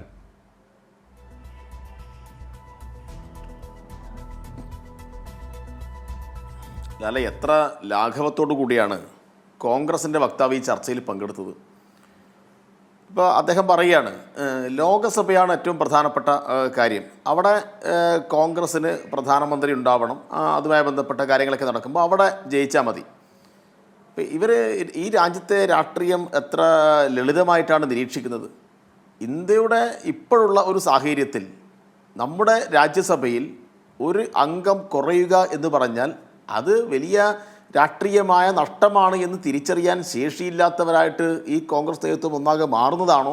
അല്ലെങ്കിൽ ഇപ്പോൾ അത് നഷ്ടപ്പെട്ടാലും കുഴപ്പമില്ല, രാജ്യം അപകടത്തിൽപ്പെട്ടാലും കുഴപ്പമില്ല, ഞങ്ങളുടെ കാര്യം നടന്നു കിട്ടിയാൽ മതി എന്ന ചില നേതാക്കന്മാരുടെ താല്പര്യമാണോ? ഏതാ മുകളിൽ നിൽക്കുന്നതെന്ന് മനസ്സിലാവുന്നില്ല. ഏതായാലും സേനാപതി വേണുവിനെ പോലുള്ള ആളുകൾക്ക് ഇതൊക്കെ വന്ന് ചാനൽ ന്യായീകരിക്കേണ്ട ഒരു ഗതികേട് അതിനെക്കുറിച്ച് പറയാൻ കഴിയൂ? അദ്ദേഹത്തിന് അതല്ലാതെ മറ്റെന്താ പറയാൻ കഴിയുക? അദ്ദേഹത്തിന് തന്നെ സ്വയം ഒന്ന് ചോദിക്കേണ്ട കാര്യമാണ്. എത്ര ലാഘവത്തോടുകയാണോ രാജ്യസഭാ സീറ്റ് കണ്ടത്? അവിടെ ഒരു കാരണവശാലും ഇനി കോൺഗ്രസ് ജയിക്കാൻ കഴിയില്ല. കാരണം രാജസ്ഥാനിൽ 115 MP-മാരുണ്ട്, MLA-മാരുണ്ട് BJPക്ക്. കോൺഗ്രസിനാണെങ്കിൽ 69 ആൾ മാത്രമേ ഉള്ളൂ. അവിടെ ഒരു രക്ഷയില്ല. ഇനി കോൺഗ്രസ്സിന് തന്നെ ഭൂരിപക്ഷമുള്ള സംസ്ഥാനത്തിൻ്റെ അവസ്ഥ നേരത്തെ പറഞ്ഞു. കോൺഗ്രസ്സിന് ഭൂരിപക്ഷമുള്ള സംസ്ഥാനമായിരുന്നല്ലോ ഹിമാചൽ പ്രദേശ്. അവിടെ ഇപ്പോൾ ഭരണപ്രതിസന്ധി എങ്ങനെ ഉണ്ടായത്? അവിടെ കോൺഗ്രസിൻ്റെ ദേശീയ വക്താവായിട്ടുള്ള മനു അഭിഷേക് സിംഗ്വിയെ രാജ്യസഭയിൽ അയക്കാൻ കോൺഗ്രസിൻ്റെ AICC നേതൃത്വം തീരുമാനിക്കുന്നു. അവിടെ തെരഞ്ഞെടുപ്പ് നടന്നപ്പോൾ 6 MLA-മാർ കൂറുമാറിയിട്ട് അപ്പുറത്തേക്ക് പോയി. ഭൂരിപക്ഷമുള്ള സ്ഥലത്ത് നിന്ന് പോലും രാജ്യസഭയിലേക്ക് ആളുകളെ അയക്കാൻ കഴിയാത്ത നിലയിലേക്ക് കോൺഗ്രസ് അധപ്പതിച്ചു. കോൺഗ്രസിൻ്റെ സംഘടനാ കെട്ടുറപ്പ് ആ നിലയിൽ തകർന്ന് തരിപ്പണമായി കിടക്കുകയാണ്. എന്നിട്ടാണ് ഇവർ പറയുന്നത് ഞങ്ങൾ ലോകസഭയിൽ പരമാവധി മത്സരിച്ച് ഞങ്ങൾ നാളെ ഇന്ത്യൻ പ്രധാനമന്ത്രി ആവുമെന്നൊക്കെ പറഞ്ഞാൽ ഇതൊക്കെ ആര് വിശ്വസിക്കാനാണ്? നിങ്ങളെ ആരും ഈ രാജ്യത്തിൻ്റെ ഏറ്റവും പ്രധാനപ്പെട്ട നേതൃസ്ഥാനത്തേക്ക് പ്രതീക്ഷിക്കുന്നില്ല. നിങ്ങളെ വിശ്വസിച്ച ജനതയുണ്ടായിരുന്നു 2019. നിങ്ങളത് തകർത്ത് തരിപ്പണമാക്കി. നിങ്ങളെ വിശ്വസിച്ചുകൊണ്ട് ഇന്ത്യയുടെ മതനിരപേക്ഷ ചേരി ശക്തിപ്പെടുത്താം, നിങ്ങളെ മാത്രം വിശ്വസിച്ച് ശക്തിപ്പെടുത്താം എന്ന് ആരും കരുതുന്നില്ല. അതുകൊണ്ട് വിശാലമായ നിലയിൽ BJPക്കെതിരായി യോജിപ്പിക്കാൻ കഴിയുന്ന എല്ലാവരെയും യോജിപ്പിക്കേണ്ട ഉത്തരവാദിത്വം നിങ്ങൾ കൂടി ഏറ്റെടുക്കണം. ഞങ്ങളെക്കൊണ്ട് കഴിയാവുന്ന ഉത്തരവാദിത്വം ഞങ്ങൾ ഏറ്റെടുക്കുന്നു. അങ്ങനെ എല്ലാ വിഭാഗം ആളുകളെയും കൂട്ടിയോജിപ്പിച്ച് ഈ കാര്യങ്ങളെ നേരിടുക എന്നല്ലാതെ മറ്റൊരു പോംവഴി നമ്മുടെ മുമ്പിലില്ല. അങ്ങനെ കൂട്ടിയോജിപ്പിച്ച് നേരിടാൻ എന്നുള്ള ഒരു നില വരുന്ന ഘട്ടത്തിൽ നിങ്ങൾ ആ പണി എടുക്കുന്നുണ്ടോ? ഇല്ല എന്ന ഉത്തരം. അങ്ങനെ നിങ്ങൾ ചെയ്യുന്നുണ്ടെങ്കിൽ, ആ കാര്യത്തിൽ നിങ്ങൾക്ക് ആത്മാർത്ഥതയുണ്ടെങ്കിൽ ആനി രാജയ്ക്കെതിരായിട്ട് രാഹുൽ ഗാന്ധി മത്സരിക്കില്ല. രാഹുൽ ഗാന്ധിയെ പരസ്യമായി വെല്ലുവിളിച്ചില്ലേ ആര്? ഈ BJPയുടെ നേതാക്കന്മാർ. ധൈര്യമുണ്ടോ ഉത്തരേന്ത്യയിൽ വന്ന് മത്സരിക്കാൻ, അമേഠിയിൽ വന്ന് മത്സരിക്കാൻ ധൈര്യമുണ്ടോ എന്ന് എത്ര വെല്ലുവിളി പ്രസംഗം ഇവിടെ നടന്നു. ഒരു മറുപടി കൊടുക്കാൻ രാഹുൽ ഗാന്ധി കഴിഞ്ഞോ? AICCയുടെ നേതൃത്വത്തിന് കഴിഞ്ഞോ? എന്നാൽ പറയണ്ടേ, മതനിരപേക്ഷ ചേരി ശക്തിപ്പെടുത്താൻ, BJPയെ പരാജയപ്പെടുത്താൻ, താമര ചിഹ്നത്തിനെതിരായിട്ട് ഞാൻ ഡയറക്റ്റ് ഫൈറ്റിനുണ്ട് എന്ന് പറയാനുള്ള ശേഷി രാഹുൽ ഗാന്ധി കാണിച്ചോ, കോൺഗ്രസ് പാർട്ടി കാണിച്ചോ? എന്നിട്ടാണ് ഇവർ പറയുന്നത് കേരളത്തിൽ വന്ന് ഞങ്ങൾ 20 സീറ്റും നേടും, 20 സീറ്റ് നേടിയിട്ട് ഇന്ത്യയുടെ പ്രധാനമന്ത്രി ഞങ്ങളാവുന്നൊക്കെ പറയുന്നത്. ഇതൊക്കെ സ്വയം പരിഹാസ്യമാവുക എന്നല്ലാതെ മറ്റെന്താ? അതുകൊണ്ട് കോൺഗ്രസ്സിന് ഒരു ആത്മാർത്ഥതയും ഈ കാര്യത്തിലില്ല. ഇതേ അവസ്ഥ തന്നെയാണ് ഇപ്പോൾ പാലക്കാട് വരാൻ വേണ്ടി പോകുന്നത്. ഞാൻ നേരത്തെ പറഞ്ഞു, പാലക്കാട് ഷാഫി കഴിഞ്ഞ വർഷം ജയിച്ച വോട്ടിൻ്റെ എണ്ണം എന്ന് പറഞ്ഞാൽ 3859. 3859. ഈ 3859 വോട്ടിൻ്റെ ഭൂരിപക്ഷം എങ്ങനെ ഉണ്ടായത്? ഞാൻ വിശദീകരിക്കേണ്ട കാര്യമുണ്ടോ? അപ്പോൾ BJPയുടെ മുഖ്യമന്ത്രി സ്ഥാനാർത്ഥിയായി പ്രഖ്യാപിച്ച ആളെ മത്സരിപ്പിച്ച സ്ഥലമാണ് പാലക്കാട്. അപ്പോൾ അവിടെ നിന്ന് ഷാഫിയെ പോലെയുള്ള ഒരാളെ പിൻവലിച്ച് അവിടെ നിന്ന് വടകരയിലേക്ക് മാറ്റുമ്പോൾ ആർക്കാണ് രാഷ്ട്രീയമായ ഗുണമുണ്ടാവുക എന്ന് കേരളം വിലയിരുത്തട്ടെ. ഞാനിപ്പോൾ പറയുമ്പോൾ അത് രാഷ്ട്രീയമായ ഒരു ആരോപണമാറ്റങ്ങൾ എടുക്കണ്ട. ഇത് സൂക്ഷ്മമായി കേരളത്തിൻ്റെ രാഷ്ട്രീയം നിരീക്ഷിക്കുന്ന വളരെ ഗൗരവത്തോടുകൂടി ഈ കാര്യങ്ങൾ നോക്കിക്കാണാൻ ശേഷിയുള്ളവരാണ് കേരളത്തിലെ ജനങ്ങൾ. അപ്പോൾ അവിടെ ആർക്കാണ് നേട്ടമുണ്ടാവുക, ആരാണ് പരസ്പരം ഡീൽ ഉണ്ടാക്കിയിട്ടുള്ളത്, ഇതെല്ലാം പ്രകടമാണ്. ഈ രണ്ട് സ്ഥാനാർത്ഥിത്വം കൊണ്ട് തന്നെ കേരളത്തിൽ BJPയും കോൺഗ്രസും തമ്മിലുള്ള അന്തർധാര വളരെ പ്രകടമായി കഴിഞ്ഞു. KC വേണുഗോപാലിന് അദ്ദേഹത്തിൻ്റെ വ്യക്തിപരമായ കാര്യത്തെക്കുറിച്ച് ഇവിടെ പറഞ്ഞു, അദ്ദേഹത്തിനുണ്ടാവുന്ന നേട്ടത്തെക്കുറിച്ച് പറഞ്ഞു. ശരിയാണ്, കോൺഗ്രസിലെ ഓരോ നേതാവും അവരവരുടെ വ്യക്തിപരമായ കാര്യത്തെ മുൻനിർത്തി മാത്രമാണ് ഈ രാഷ്ട്രീയ പ്രവർത്തനത്തെ കാണുന്നത്. അതുകൊണ്ടാണല്ലോ ഏറ്റവും മുതിർന്ന ഈ കോൺഗ്രസ് ആകെ ലീഡറായി അംഗീകരിച്ച കേരളത്തിൻ്റെ ലീഡർ എന്ന് വിശേഷിപ്പിച്ചിട്ടുള്ള കരുണാകരൻ്റെ മകൾ പറഞ്ഞത്. കരുണാകരൻ്റെ മകൾക്ക് എന്തുകൊണ്ട് രാഷ്ട്രീയമായിട്ടൊരു ആശയം ഇതുവരെ ഉണ്ടാക്കാൻ ഇവർ കഴിഞ്ഞിട്ടില്ല? അവരെന്താ പറഞ്ഞത്? എന്നെ ഇവർ തോൽപ്പിച്ച് കളയുന്നു, എനിക്ക് മറ്റൊരു തട്ടകം തേടി പോകേണ്ടി വന്നു എന്നാണ് പറഞ്ഞത്. BJPക്കെതിരായിട്ട് ഒരു സാധാരണ കോൺഗ്രസ് പ്രവർത്തകയായി കരുണാകരൻ്റെ മകളായി ഞാൻ ഉണ്ടാവും എന്നല്ല അവർ പറഞ്ഞത്. ഇതൊരു പത്മജിയുടെ മാത്രം കാര്യമല്ല, ഇവരുടെ ദേശീയ നേതൃത്വം ഒന്നടങ്കം ഈ മനോഭാവത്തിലാണ് ജീവിക്കുന്നത്. പിന്നെ പത്മജ മാത്രം എങ്ങനെ മാറി ചിന്തിക്കാൻ വേണ്ടി കഴിയും? അപ്പോൾ കോൺഗ്രസ് പാർട്ടി വന്നുപെട്ടിട്ടുള്ള അങ്ങേയറ്റം ഈ അപകടകരമായിട്ടൊരു സ്ഥിതി നമ്മളിപ്പോൾ കണ്ടുകൊണ്ടിരിക്കുകയാണ്. ഇത് രാജ്യത്തിൻ്റെ ജനാധിപത്യം ദുർബലപ്പെടുത്താൻ മാത്രമേ ഇടയാവുകയുള്ളൂ. അതുകൊണ്ട് കേരളം ഒരു തീരുമാനമെടുക്കും, ഒരു തർക്കവുമില്ല. ഇവർ ധരിക്കുന്നത് 2019 രാഹുൽ ഗാന്ധിയെ മുൻനിർത്തിയിട്ട് ഇവർക്ക് ജയിക്കാൻ വേണ്ടി കഴിഞ്ഞു, അത് 2024 ആവർത്തിക്കും എന്നാണ്. 2024 ആവർത്തിക്കുന്നത് 2004 ആയിരിക്കും. 2024 ആവർത്തിക്കും എന്ന കാര്യത്തിൽ തർക്കമില്ല. അതുകൊണ്ട് മതനിരപേക്ഷ ചേരിയെ ശക്തിപ്പെടുത്താൻ കേരളത്തിലെ ജനങ്ങൾ തീരുമാനിക്കും. കേരളത്തിലെ ജനാധിപത്യ ബോധമുള്ള ആളുകൾക്ക് അവരുടെ അനുഭവത്തിൻ്റെ അടിസ്ഥാനത്തിൽ അവർ തിരിച്ചറിഞ്ഞു കൊടുക്കുന്ന വോട്ടായിരിക്കും ഈ തിരഞ്ഞെടുപ്പിലെ ഇടതുപക്ഷത്തിന് കിട്ടുന്ന ഓരോ വോട്ടും. ശ്രീ സേനാപതി വേണു, അപ്പോൾ KC വേണുഗോപാലിന് കൊടുക്കുന്ന ഓരോ വോട്ടും എവിടെയോ BJPക്കാണ് ഗുണം ചെയ്യുന്നത്, BJPയുടെ രാജ്യസഭയിലെ ഒരു സീറ്റിനാണ് ഗുണം ചെയ്യുന്നത് എന്ന് വരുമ്പോൾ BJPക്കൊരു സ്കോർ ഉണ്ടാക്കി കൊടുക്കാൻ ആലപ്പുഴയിൽ കോൺഗ്രസിലെ സ്ഥാനാർത്ഥിക്ക് KC വേണുഗോപാലിന് വോട്ട് ചെയ്യേണ്ടി വരുന്നു എന്ന് പറയുമ്പോൾ അതിനെ എങ്ങനെയാണ് KC വേണുഗോപാലിന് തന്നെ അതിനെ പിന്തുണയ്ക്കാനാകുക? അദ്ദേഹം ഇന്ന് എത്ര നിസ്സാരമായിട്ടാണ് രാജ്യസഭയിൽ അവിടെ പോയാൽ ഞങ്ങൾ പിന്നീട് നേടിയെടുക്കും എന്നൊക്കെ പറഞ്ഞത്. അതിൻ്റെ ഒരു ഗൗരവം ഇവിടെ ഇപ്പം നേരത്തെ ശ്രീ ജേക്കബ് ജോർജും ശ്രീ സജീവനും ഒക്കെ ചൂണ്ടിക്കാട്ടത് താങ്കൾക്ക് മനസ്സിലാകുന്നില്ലേ? ഒരു സീറ്റ് പോകുന്നത് പോലെ അല്ല പിന്നീട് നിങ്ങൾ ഉണ്ടാക്കിയെടുക്കുന്ന രാജ്യസഭാ സീറ്റ്. ഇത് 2026 വരെ നിങ്ങൾക്കുള്ളതാണ് ഈ അക്കൗണ്ട്. അത് നിങ്ങൾ നഷ്ടപ്പെടുത്തുന്നത് ജനം അനുവദിച്ചു തരുമോ?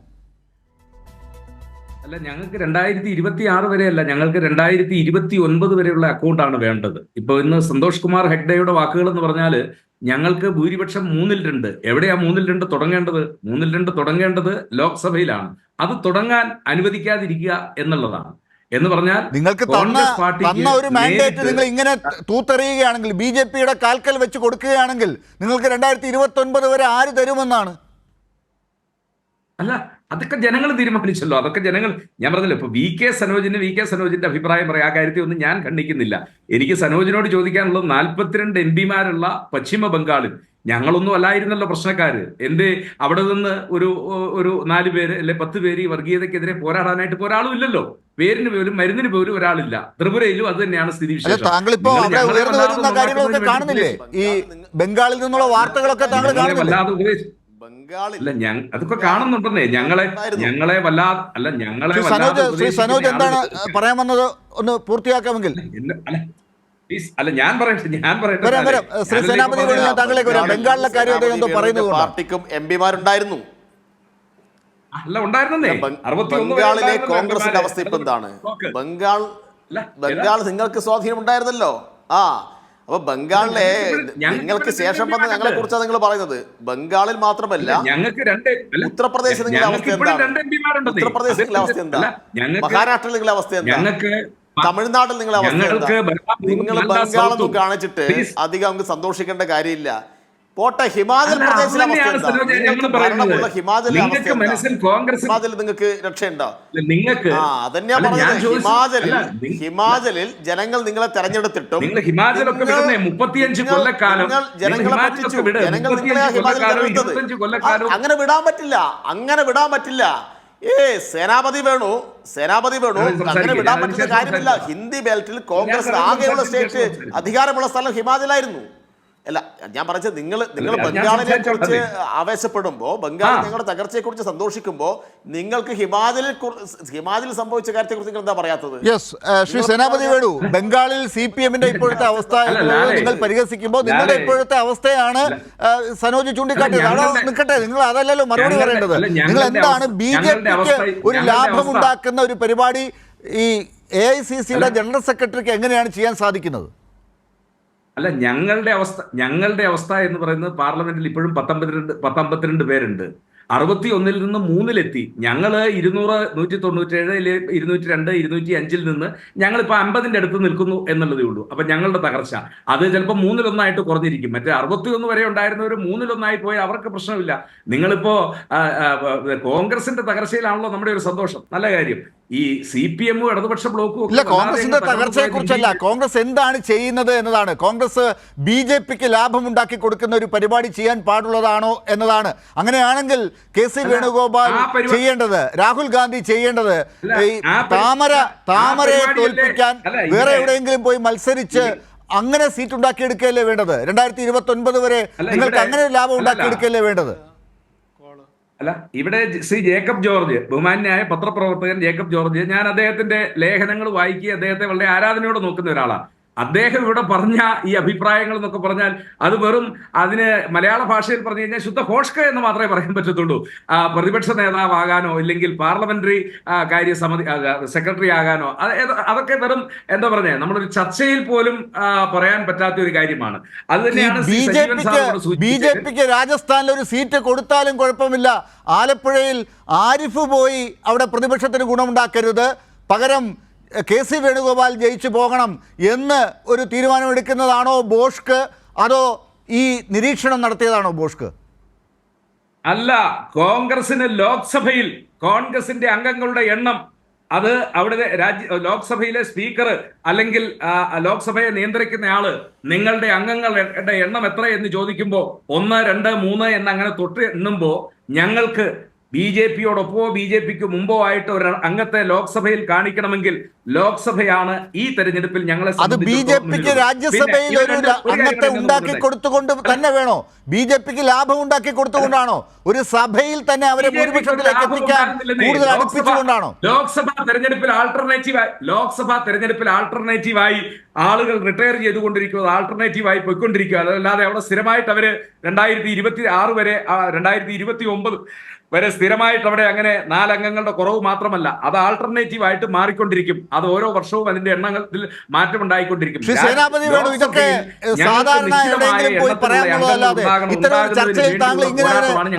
ഇനി ഇവിടെ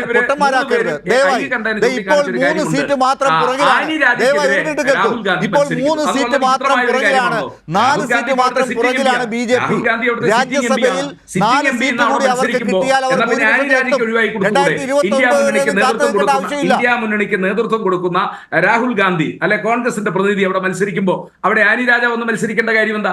നിങ്ങൾ ആ കാര്യം ചിന്തിക്കുന്നില്ലോ. നിങ്ങൾ രാഹുൽ ഗാന്ധി ആനി രാജയ്ക്കെതിരെ മത്സരിക്കുന്നു എന്ന് പറഞ്ഞുകൊണ്ട് ആനി രാജ ഇപ്പോഴും അതായത് അവിടെ നോമിനേഷൻ പോലും കൊടുത്തിട്ടില്ല, തെരഞ്ഞെടുപ്പ് ചിത്രത്തിൽ വന്നിട്ടേ ഉള്ളൂ. ഇവിടെ സിറ്റിംഗ് MP ആണ് ശ്രീ രാഹുൽ ഗാന്ധി. അപ്പൊ ഇതൊക്കെ പോയി അവിടെ യുദ്ധം രാജ്യത്ത് എല്ലായിടത്തും തെരഞ്ഞെടുപ്പ് നടക്കുന്നു. എല്ലായിടത്തു നിന്നും പരമാവധി സീറ്റുകൾ അത് ജയിക്കാൻ കഴിയുന്ന ഭാഗം എവിടെയാണ്? ജേക്കബ് ജോർജ്, എനിക്ക് അതിന് അനുവദിച്ചു കൊടുക്കാൻ സാധിക്കില്ല. ഈ ചർച്ചയിലെ സമയവും പോകുന്ന ഒരു ഘട്ടമുണ്ട്. ശ്രീ സേനാപതി വേണു ഇപ്പോൾ ഇത് നമ്മുടെ കാതടപ്പിച്ചുകൊണ്ട് ഇങ്ങനെ പറഞ്ഞുകൊണ്ടിരിക്കുക എന്നുള്ളതല്ലാതെ ഇതാണ് ഇനി അവർക്ക് ഈ തെരഞ്ഞെടുപ്പിൽ മുഴുവൻ കേരളത്തിൽ മുഴുവൻ പറഞ്ഞു നിൽക്കാൻ സാധിക്കുക. പക്ഷേ ഇപ്പോൾ BJPക്ക് ഒരു സീറ്റ് ലാഭമുണ്ടാക്കി കൊടുത്തുകൊണ്ട് മുന്നോട്ട് പോകുന്നതിൽ പോലും ഒരു ബോഷ്കത്തരവും ഇല്ല എന്ന് കരുതുന്ന കോൺഗ്രസ് നേതാക്കളെയാണ് നമ്മളിപ്പോൾ കാണുന്നത്. ഈ ആലപ്പുഴയിൽ KC വേണുഗോപാലിന് വോട്ട് ചെയ്യാൻ പോകുന്ന ഓരോരുത്തരും BJPക്കാണ് വോട്ട് കുത്തുന്നത് എന്നൊരു ചിന്ത അവരുടെ മനസ്സിലേക്ക് വന്നാൽ എന്താകും അവിടുത്തെ സ്ഥിതി? ശ്രീ ജേക്കബ് ജോർജ്, സേനാപതി വേണു, ആലപ്പുഴയിൽ അങ്ങനെ ചിന്ത വന്നു കഴിഞ്ഞാൽ ബോംബ് പൊട്ടുമല്ലോ. സേനാപതി വേണു, യേശുക്രിസ്തു പറയുന്നുണ്ട് ബൈബിളിലെ, എന്നെ ചൊല്ലി കരയണ്ട എന്ന്. കേരളത്തെ ഓർത്ത് കരയണ്ട സേനാപതി വേണു. ഇവിടെ ആര് ജയിച്ചാലും 20 വോട്ടും കോൺഗ്രസിൻ്റെ പ്രധാനമന്ത്രി സ്ഥാനാർത്ഥിക്കായിരിക്കും എന്ന് ആർക്കാ അറിയാത്തത്?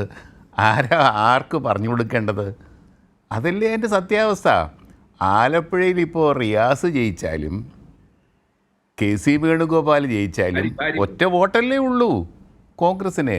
ആ ഒരു വോട്ട് കോൺഗ്രസ്സിന് ഉറപ്പല്ലേ, കോൺഗ്രസിൻ്റെ പ്രധാനമന്ത്രി സ്ഥാനാർത്ഥിക്ക്. പക്ഷേ റിയാസ് ആരിഫ് ജയിച്ചാൽ ആ വോട്ട് കോൺഗ്രസ്സിന് പോകും. പക്ഷേ KC വേണുഗോപാൽ ജയിച്ചാൽ KC വേണുഗോപാലിൻ്റെ വോട്ട് പോകും. അദ്ദേഹം പ്രധാനമന്ത്രിയെ, രാഹുൽ ഗാന്ധി പ്രധാനമന്ത്രിയായാൽ അദ്ദേഹത്തിന് പ്രധാനപ്പെട്ട സ്ഥാനം കിട്ടും, കേരളത്തിൽ എങ്ങനെ നേട്ടമുണ്ടാകും. പക്ഷേ തിരിച്ചാണെങ്കിലോ BJP മുന്നിൽ കയറുവാണെങ്കിലോ, കയറിയാൽ നഷ്ടക്കച്ചവടമാണ് കോൺഗ്രസ്സിന്. അതോർക്കണം. രാജസ്ഥാനിലെ ഒരു രാജ്യസഭാ സീറ്റിൻ്റെ മിച്ചമുള്ള സമയം മുഴുക്കിയും വർഷങ്ങൾ BJPയുടെ കയ്യിലെത്തും.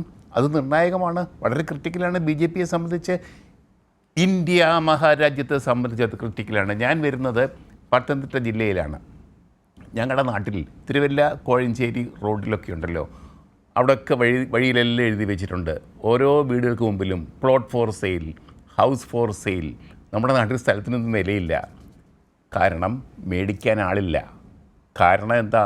ആൾക്കാരൊക്കെ അമേരിക്കയിലേക്കും കാനഡയിലേക്കും ഓസ്ട്രേലിയയിലേക്കും ന്യൂസിലൻഡിലേക്കൊക്കെ കുടിയേറിക്കൊണ്ടിരിക്കുകയാണ്. കുറേ വർഷങ്ങളായി ഇത് തുടങ്ങിയിട്ട്. ആദ്യം കുട്ടികൾ പോകും, അവിടെ ജോലി മേടിക്കും, കുറേ വിദ്യാഭ്യാസമൊക്കെ നടത്തിയിട്ട് അവിടെ ജോലി മേടിക്കും, എന്നിട്ട് രക്ഷിതാക്കളെ ഞാൻ കൊണ്ടുപോകും. ഇപ്പോൾ നോക്കിയാൽ മനോരമ പത്രത്തിലെ ചരമക്കോൾ എടുത്ത് നോക്കിയാൽ ദിവസവും കാണുന്ന മരണവാർത്ത അമേരിക്കയിൽ, ശവസംസ്കാരം ന്യൂയോർക്കിൽ അല്ലെങ്കിൽ ഫിലഡൽഫിയയിൽ. BBC ഒന്നും കൂടെ ഉറപ്പിക്കാൻ വേണ്ടി ഞാൻ പറയാം, BBC ഈയിടെ ഒരു റിപ്പോർട്ട് എഴുതി, കുമ്പനാട് എന്ന് എൻ്റെ വീടിന് തൊട്ടടുത്തുള്ളൊരു സ്ഥലമാണ്. കുമ്പനാട് ശവപ്പറമ്പായിട്ട് മാറിക്കൊണ്ടിരിക്കുകയാണെന്ന്. വീടുകളുണ്ട്, വലിയ വലിയ വീടുകളാണ്, ആർക്കിടെക്ട് ഡിസൈൻഡ് ആയിട്ടുള്ള മനോഹരമായ വീടുകൾ, പക്ഷേ താമസിക്കാൻ ആളില്ല. അതാണ് എന്താണെന്നറിയാമോ? ഹിന്ദുത്വ രാഷ്ട്രം പ്രഖ്യാപിച്ചിരിക്കുന്ന ഒരു പാർട്ടി രാജ്യത്ത് ഭരിക്കുമ്പോൾ പേടിച്ചു പോവുകയാണ് ഞങ്ങളുടെ നാട്ടിലെ ക്രിസ്ത്യാനികൾ. അത് ആ പേടി എന്നാ തുടങ്ങിയെന്നറിയാമല്ലോ? ശബരിമലയിൽ നിലയ്ക്കൽ പ്രക്ഷോഭം ഉണ്ടാക്കിയ 1983 കാലഘട്ടത്തിൽ. ആ പേടി പത്തനംതിട്ട ജില്ലയിലെ ന്യൂനപക്ഷങ്ങൾക്കിടയിൽ, അതുമാത്രമല്ല പത്തനംതിട്ട ജില്ലയിൽ മാത്രമല്ല, കോട്ടയം അതുപോലെ മധ്യ തിരുവിതാംകൂറിലെ പ്രദേശങ്ങളിലൊക്കെയും ആ ഭീതി വർദ്ധിച്ചുകൊണ്ടിരിക്കുകയാണ്. അതിൻ്റെ ഫലം കൂടിയാണ് ഈ ഒരു മൈഗ്രേഷൻ ഒരു വലിയൊരു സംഭവമായിട്ട് നടക്കുന്നത്. അതുകൊണ്ട് കേരളത്തിലെ ജനങ്ങൾക്ക് ആശങ്കയുണ്ട്. സേനാപതി വേണു BJP ഇവിടുന്ന് ഒരു സീറ്റ് കൊണ്ടുപോകുമോ ഇല്ലയോ? ഇപ്പം ഞാൻ പറയാം, തിരുവനന്തപുരത്ത് നേമത്ത് മുരളീധരൻ മത്സരിച്ചപ്പോൾ ശിവൻകുട്ടി ജയിച്ചു. കാരണം എന്തറിയാമോ? കോൺഗ്രസ് നേതാവ് മുരളീധരന് കൂടുതൽ വോട്ട് കിട്ടി. അതാണ് BJPക്ക് മുരളിയോട് കലിപ്പ്. ആ കലിപ്പിൻ്റെ പ്രതികാരമായിട്ടാണ് പത്മജിയെ BJP വലിച്ച് അങ്ങോട്ട് കൊണ്ടുപോയതെന്ന് മുരളീധരൻ തന്നെ പറയുന്നു. ഓർക്കണം, മുരളീധരനെ അത്രയും വോട്ട് കൊടുത്തത് ആരാ? ഈ നേമത്തെ ക്രിസ്ത്യാനികളും ന്യൂനപക്ഷങ്ങളുമൊക്കെ മുരളി ജയിക്കുമെന്ന് വിചാരിച്ച് വോട്ട് കൊടുത്തു. പക്ഷേ കൂടുതൽ വോട്ട് പിടിച്ചപ്പോഴത്തേക്ക് അവിടെ ഇടതുപക്ഷം ജയിച്ചു. കേരള രാഷ്ട്രീയത്തിൽ ഇതുപോലെയുള്ള കണക്കുകൂട്ടലുണ്ട്, പെർമ്യൂട്ടേഷൻസ് ആൻഡ് കോമ്പിനേഷൻസ് ഉണ്ട്. അതുകൊണ്ട് ഓരോ സീറ്റും വളരെ സൂക്ഷിച്ച് വേണം രാഷ്ട്രീയ പാർട്ടികൾ കൈകാര്യം ചെയ്യാൻ. ഓരോ സീറ്റിലും ഓരോ സ്ഥാനാർത്ഥിക്കും വോട്ട് കൊടുക്കുന്നത് ജനങ്ങൾ, കേരളത്തിലെ വിദ്യാഭ്യാസമുള്ള സാക്ഷരരായ സെക്കുലർ ബോധമുള്ള മതേതര ചിന്താഗതിക്കാരായി ജനാധിപത്യ ചിന്താഗതിക്കാരായി ജനങ്ങളും വളരെ സൂക്ഷിച്ച് കണക്ക് കൂട്ടി വേണം വോട്ട് ചെയ്യാൻ എന്ന് ഞാൻ ഓർമ്മിപ്പിക്കുകയൂടെ ചെയ്യുന്നുവല്ലേ. വളരെ കുറച്ച് സമയം മാത്രമാണ് ബാക്കിയുള്ളത്. ശ്രീ A. സജീവൻ, 2019 പോലെ അല്ലായിരിക്കും ഇത്തവണ കാര്യങ്ങൾ. എന്താണെന്ന് ജനം കൃത്യമായി മനസ്സിലാക്കുന്നുണ്ട്. ആരാണ് ഇരുട്ടി വെളുക്കുമ്പോൾ BJPയിലേക്ക് പോകുന്നത്? നേരത്തെ ശ്രീ ജേക്കബ് ജോർജ് ചൂണ്ടിക്കാട്ടിയ ഹിന്ദുത്വ രാഷ്ട്രീയം പേടിച്ച് രാജ്യം വിടുന്നവരുടെ കാലമാണിത്. അതുകൊണ്ട് തന്നെ ആർക്കാണ് വോട്ട് ചെയ്യേണ്ടത് എന്ന കാര്യത്തിൽ ഇത്തവണ എന്തൊക്കെ പ്രകടനങ്ങൾ കാഴ്ചവെച്ചാലും അവിടെയൊക്കെ തീരുമാനം ജനം ചിന്തിച്ചു തന്നെ എടുക്കും. 2019 പോലെ ആയിരിക്കില്ല.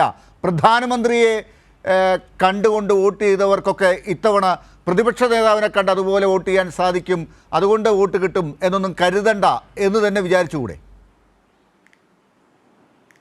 തീർച്ചയായിട്ടും 2019 പോലെ ആവില്ല, 2024 ഉള്ള കാര്യത്തിൽ സംശയമില്ല. ഈ സമയത്താണ് ശരിക്കും കോൺഗ്രസ്, ഈ ഇന്ത്യ മുന്നണിക്ക് നേതൃത്വം നൽകേണ്ട കോൺഗ്രസ് ആ ചുമതല ഏറ്റെടുക്കേണ്ടിയിരുന്നത്.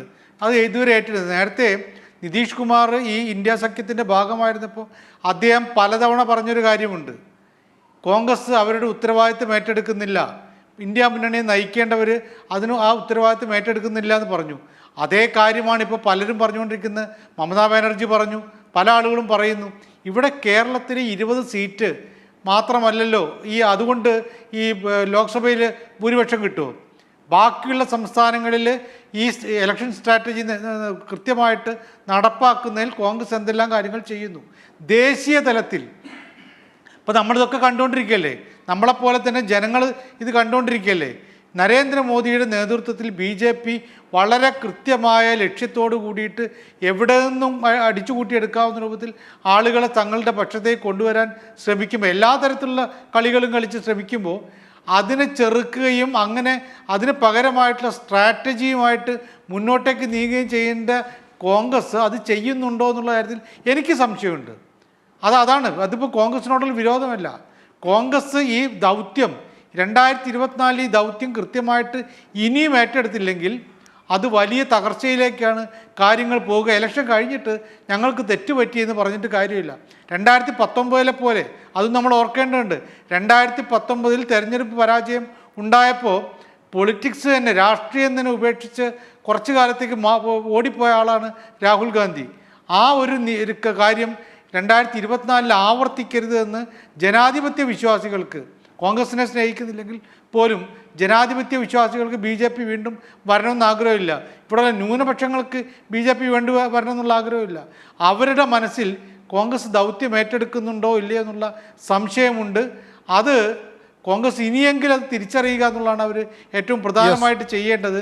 അതിന് പകരം കേരളത്തിൽ ഒരു സീറ്റ് പിടിച്ചെടുത്തിട്ട് ഞങ്ങളിത് അധികാരത്തിലേക്ക് വരാൻ പോകുന്നു എന്ന് പറയുന്ന ന്യായം കൊണ്ട് ഒരു കാര്യവുമില്ല. ശ്രീ സേനാപതി വേണു, നിങ്ങൾക്ക് ചെറിയ ചില ലാഭങ്ങളൊക്കെ ഉണ്ടാകാൻ വേണ്ടി ഗ്രൂപ്പ് രാഷ്ട്രീയത്തിൻ്റെ ഭാഗമായി ചില നേതാക്കൾക്ക് കേരളത്തിൽ കാലൂന്നാൻ വേണ്ടിയൊക്കെയുള്ള പരിപാടികൾ ഒപ്പിച്ചു വെക്കുന്നതൊക്കെ ജനങ്ങൾക്ക് മനസ്സിലാകുന്നുണ്ടാകും. അവർ 2024 വലുത് 2026 കേരളത്തിലെ വരാൻ പോകുന്ന നിയമസഭാ തെരഞ്ഞെടുപ്പാണ്, ഇനിയിപ്പോൾ ഡൽഹിയിൽ പോയിട്ട് എന്ത് കാര്യം എന്ന് കരുതുന്നവരൊക്കെ ഉണ്ടാകാം. അതിനേക്കാളൊക്കെ വലുതാണ് ഇന്ത്യയുടെ ഭരണഘടന, ഇന്ത്യയുടെ ദേശീയത, അവിടെ ഹിന്ദുത്വ രാഷ്ട്രീയം ഉണ്ടാക്കാൻ പോകുന്ന പരിക്കുകളെന്ന് മനസ്സിലാക്കാൻ പോകുന്ന ആളുകൾ ഇത് മനസ്സിലാക്കി പെരുമാറുമ്പോൾ, നിങ്ങളുടെ സ്ട്രാറ്റജി ഇത്ര മാത്രമേ ഉള്ളൂ എന്ന് തിരിച്ചറിയുമ്പോൾ നിങ്ങളുടെ വാർ റൂം ഇത് മതിയോ എന്ന് ഒന്നുകൂടി ചിന്തിക്കാനുള്ള സമയം അല്ലേ ഇത്? ആ സ്ട്രാറ്റജി തിരിച്ചറിഞ്ഞുകൊണ്ട് BJP ഉയർത്തുന്ന വെല്ലുവിളിയും അതോടൊപ്പം രാജ്യത്തിന്റെ മതേതരത്വത്തിനും രാജ്യത്തിന്റെ ഭരണഘടനയ്ക്കും അതിലൊക്കെ അപകടകരമായ, നമ്മൾ ചർച്ച ചെയ്യാത്തൊരു കാര്യമുണ്ട്. ഒറ്റ രാത്രി കൊണ്ട് രാജിവെച്ച ഇലക്ഷൻ കമ്മീഷണർ ആയിരുന്നു ശ്രീ അരുൺ ഗോയൽ. ഇന്ന് അദ്ദേഹം നേരം വെളുക്കുമ്പോഴത്തേക്കും രാജിവെച്ചു. ഇപ്പൊ ഇലക്ഷൻ കമ്മീഷൻ 3 അംഗങ്ങളിൽ ഇപ്പോൾ ഒന്നായിട്ട് ചുരുങ്ങി. ഇനിയിപ്പം നാളെ നരേന്ദ്രമോദി ആരെങ്കിലും 2 പേരെ ചണ്ഡീഗഡിലെ മറ്റേ ഇലക്ഷൻ കമ്മീഷണറെ കൂടെ നിയമിക്കുമെന്നാണ് നമ്മൾ സംശയിക്കേണ്ടിയിരിക്കുന്നത്. അങ്ങനെ രാജ്യത്തിന്റെ ജനാധിപത്യം അപകടത്തിലായിരിക്കുന്ന ഒരു ഘട്ടത്തിൽ കോൺഗ്രസ് വളരെ വിജിലന്റ് ആണ്. ആ വിജിലൻസിലാണ് കോൺഗ്രസ് പ്രവർത്തിക്കുന്നത്. കോൺഗ്രസിന്റെ ആ വിജിലൻസ് ആണ് ഞാൻ ചോദിച്ചത്. രാജ്യസഭയിൽ 3 അംഗങ്ങൾ കൂടി വന്നു കഴിഞ്ഞാൽ അവർക്ക് ഭൂരിപക്ഷമായി. അതുപോലെ ഒരു പ്രശ്നമല്ല എന്ന് കാണുന്ന നിങ്ങളാണോ വിജിലന്റ് ആണെന്ന് പറയുന്നത്? അല്ല, രാജ്യസഭയിലെ ഭൂരിപക്ഷം അല്ലല്ലോ ലോക്സഭയിൽ ഭൂരിപക്ഷം കിട്ടണ്ടേ. ആ ഭൂരിപക്ഷമല്ലേ രാജ്യത്തെ നിയന്ത്രിക്കുന്നതും ചലിപ്പിക്കുന്നതും. ലോക്സഭയിൽ എന്ത് സന്ദേശമാണ് ശ്രീ സേനാപതി വേണു നൽകുന്നത്? BJPക്ക് ഒരു ലാഭം ഉണ്ടായാലും കുഴപ്പമില്ല, എന്നാൽ പിന്നെ രാജ്യസഭാ സീറ്റുകളിലൊന്നും നിങ്ങൾ വലിയ പ്രാധാന്യം കൊടുക്കണ്ടായിരുന്നല്ലോ. രാജ്യസഭ ഒരു പ്രശ്നമേ അല്ലല്ലോ, സംസ്ഥാന രാഷ്ട്രീയ പ്രശ്നമല്ലല്ലോ, ഡൽഹിയിലെ ലോക്സഭാ രാഷ്ട്രീയം മാത്രം നോക്കിയാൽ മതിയല്ലോ. എന്ത് ബോഷ്കത്തരമാണ് ഈ പറയുന്നത്? അവരൊക്കെ പോയിരിക്കുന്നത് വേറെ കാരണങ്ങൾ കൊണ്ട്. കേരളത്തിൽ ഈ കമ്മ്യൂണിസം, ഇവിടെ ഒരു വ്യവസായം നടത്താൻ പറ്റത്തില്ല. ഇവിടെ മക്കളെ കോളേജിൽ പഠിപ്പിച്ചു കഴിഞ്ഞാൽ അവരെ കോളേജിലിട്ട് തല്ലിക്കൊല്ലും. ഏതെങ്കിലും ശരി, അപ്പൊ അതാണ് കേരളത്തിലെ രാഷ്ട്രീയമാണ് അപ്പോഴും കോൺഗ്രസ് വലിയ രീതിയിൽ ഊന്നി പറയുന്നത്. ശ്രീ വി കെ സനോജ്, താങ്കൾ ഈ ചർച്ച അവസാനിപ്പിക്കാം. തൊഴിൽശാലകളും ഒക്കെ ഉപേക്ഷിച്ചുകൊണ്ട് ആളുകൾ അതുകൊണ്ടാണ് പോകുന്നത്. അതല്ലാതെ ഇപ്പം അങ്ങ് പറഞ്ഞ അപകടം ഈ കോൺഗ്രസ് നേതാവൊക്കെ എന്താ പറയാ, അല്ലല്ല, ചില ക്യാമ്പസിൽ തെരഞ്ഞെടുപ്പ് സമയത്ത് KSUക്കാർ നടത്തുന്ന ക്ലാസ് മുറിയിലെ പ്രസംഗമുണ്ട്. അതിനേക്കാൾ തരംതാണ നിലയിലാണ്, അതിനേക്കാൾ നിലവാരം കുറഞ്ഞ നിലയിലാണ് ഈ സേനാപതി വേണു ഇവിടെ കാര്യങ്ങൾ പറഞ്ഞത്. വളരെ ഗൗരവമായ ദേശീയ രാഷ്ട്രീയമാണ് നമ്മൾ കഴിഞ്ഞ 1 മണിക്കൂർ ചർച്ച ചെയ്തത്. അവസാനം പറയാണ് ഇവിടെ വ്യവസായം പൂട്ടുന്നു. ഏത് വ്യവസായം പൂട്ടിയത്? ഈ സംസ്ഥാന ഗവൺമെൻറ് കഴിഞ്ഞ 5 വർഷത്തിനിടയിൽ വ്യവസായം ഏത് നിലയിൽ മുന്നോട്ട് കൊണ്ടുപോയി ഇതിൻ്റെ കൃത്യമായ തെളിവുണ്ടല്ലോ, കൃത്യമായ ഡാറ്റയുണ്ടല്ലോ. നിങ്ങൾ ആ ഡാറ്റ അടിസ്ഥാനപ്പെടുത്തി നമുക്ക് ചർച്ച വെക്കാം. നിങ്ങൾ വെറുതെ വളരെ സീരിയസ് ആയ ഒരു ദേശീയ രാഷ്ട്രീയം ചർച്ച ചെയ്യുന്ന അവസരത്തിൽ ഇവിടെ കേരളത്തിൽ വ്യവസായം പൂട്ടിപ്പോയിട്ടുണ്ട്, അതിനെതിരായിട്ട് ജനങ്ങൾ വോട്ട് ചെയ്തൊക്കെ പറഞ്ഞാൽ എന്താ ഇതൊക്കെ പറയേണ്ടത്? ഇവിടെ ചർച്ച ചെയ്ത വിഷയം എന്താണ്? നമ്മുടെ രാജ്യസഭ 4 MP-മാരുടെ എണ്ണവും കൂടി BJPക്ക് കിട്ടിക്കഴിഞ്ഞാൽ നമ്മുടെ ഭരണഘടന അട്ടിമറിക്കപ്പെടും എന്ന ഏറ്റവും ഗൗരവമായ ഒരു രാഷ്ട്രീയം ഇവിടെ ചർച്ച ചെയ്തത്. അപ്പൊ അതിന് കോൺഗ്രസ് കൂട്ടുനിൽക്കുന്നു എന്ന ഗൗരവമായ ആ ആരോപണത്തോട് സത്യസന്ധമായി പ്രതികരിക്കേണ്ടതിന് പകരം നിങ്ങൾക്ക് എവിടെ ലോക്സഭയിൽ ഉണ്ടാക്കാൻ പറ്റും? നിങ്ങൾ കഴിഞ്ഞ ഹിമാചലിൽ നിങ്ങളെ തെരഞ്ഞെടുത്ത സാധാരണ വോട്ടർമാരെ പറ്റിച്ചിട്ട് 6 MLA-മാർ കഴിഞ്ഞ ദിവസമല്ലേ കൂറുമാറിയത്? നിങ്ങൾ ലോക്സഭയിൽ മാത്രം ഈ കേരളത്തിൽ നിന്ന് ആളെ ജയിപ്പിച്ചിട്ട് രാജ്യസഭയിൽ BJPക്ക് സീറ്റ് കൂടുതൽ കിട്ടിക്കഴിഞ്ഞാൽ പിന്നെ രാജ്യം ബാക്കി ഉണ്ടാവുമോ? അപ്പോൾ ഇവിടെ ഒരു CPM-കാരന് അല്ലെങ്കിൽ ഒരു ഇടതുപക്ഷത്തിൻ്റെ സ്ഥാനാർത്ഥിയെ തോൽപ്പിച്ചായാലും കുഴപ്പമില്ല, RSSന് BJPക്ക് ഒരു MP-യെ കൊടുക്കാം എന്നല്ലേ നിങ്ങൾ പറയുന്നത്? അതല്ലേ അതിൻ്റെ പച്ച മലയാളം? നിങ്ങൾ വെറുതെ അതും ഇതും പറയുകയാണോ? ശരി, അപ്പോൾ സമയത്തിൻ്റെ പരിമിതി കൊണ്ടാണ് ഞാൻ ഇടപെടുന്നത്. എന്നോട് ദയവായി ക്ഷമിക്കുക. എന്തായാലും MLA-മാരുണ്ടായിട്ടും കാര്യമില്ലാതെ സംസ്ഥാന ഭരണങ്ങൾ കൈവിട്ടു പോകുന്ന അവസ്ഥയിൽ കോൺഗ്രസ് നിൽക്കുന്നത് നമ്മൾ കണ്ടതാണ്. MP-മാരുണ്ടായിട്ടും അവരെ സംരക്ഷിക്കാനാകാതെ അവരൊക്കെ BJPക്ക് പിന്തുണ നൽകുന്ന കാഴ്ച നമ്മൾ കണ്ടതാണ്. ഇനി രാജ്യസഭയൊക്കെ പോകട്ടെ, ലോക്സഭയിലേക്ക് നമുക്ക് ഒന്നേന്ന് തുടങ്ങാം, ജയിപ്പിച്ച് വിട്ടാൽ മാത്രം മതി എന്ന് പറഞ്ഞ് ഏത് രീതിയിലും ജയിക്കാൻ തയ്യാറായി BJPക്ക് രാജ്യസഭയിൽ ലാഭം ഉണ്ടാക്കി കൊടുത്താലും ജയിച്ചാൽ മതി ലോക്സഭയിലേക്ക് എന്ന് പറഞ്ഞുകൊണ്ട് നിൽക്കുന്ന ഒരു കാഴ്ചയാണ് ഇപ്പോൾ നമ്മൾ കാണുന്നത്. ജനം ഇത് വിലയിരുത്തും. വളരെ നന്ദി. ചർച്ചയിൽ ചേർന്നതിന് Shri VK Sanoj, Senapathy Venu, Jacob George, A Sajeevan. News and views അവസാനിക്കുന്നു.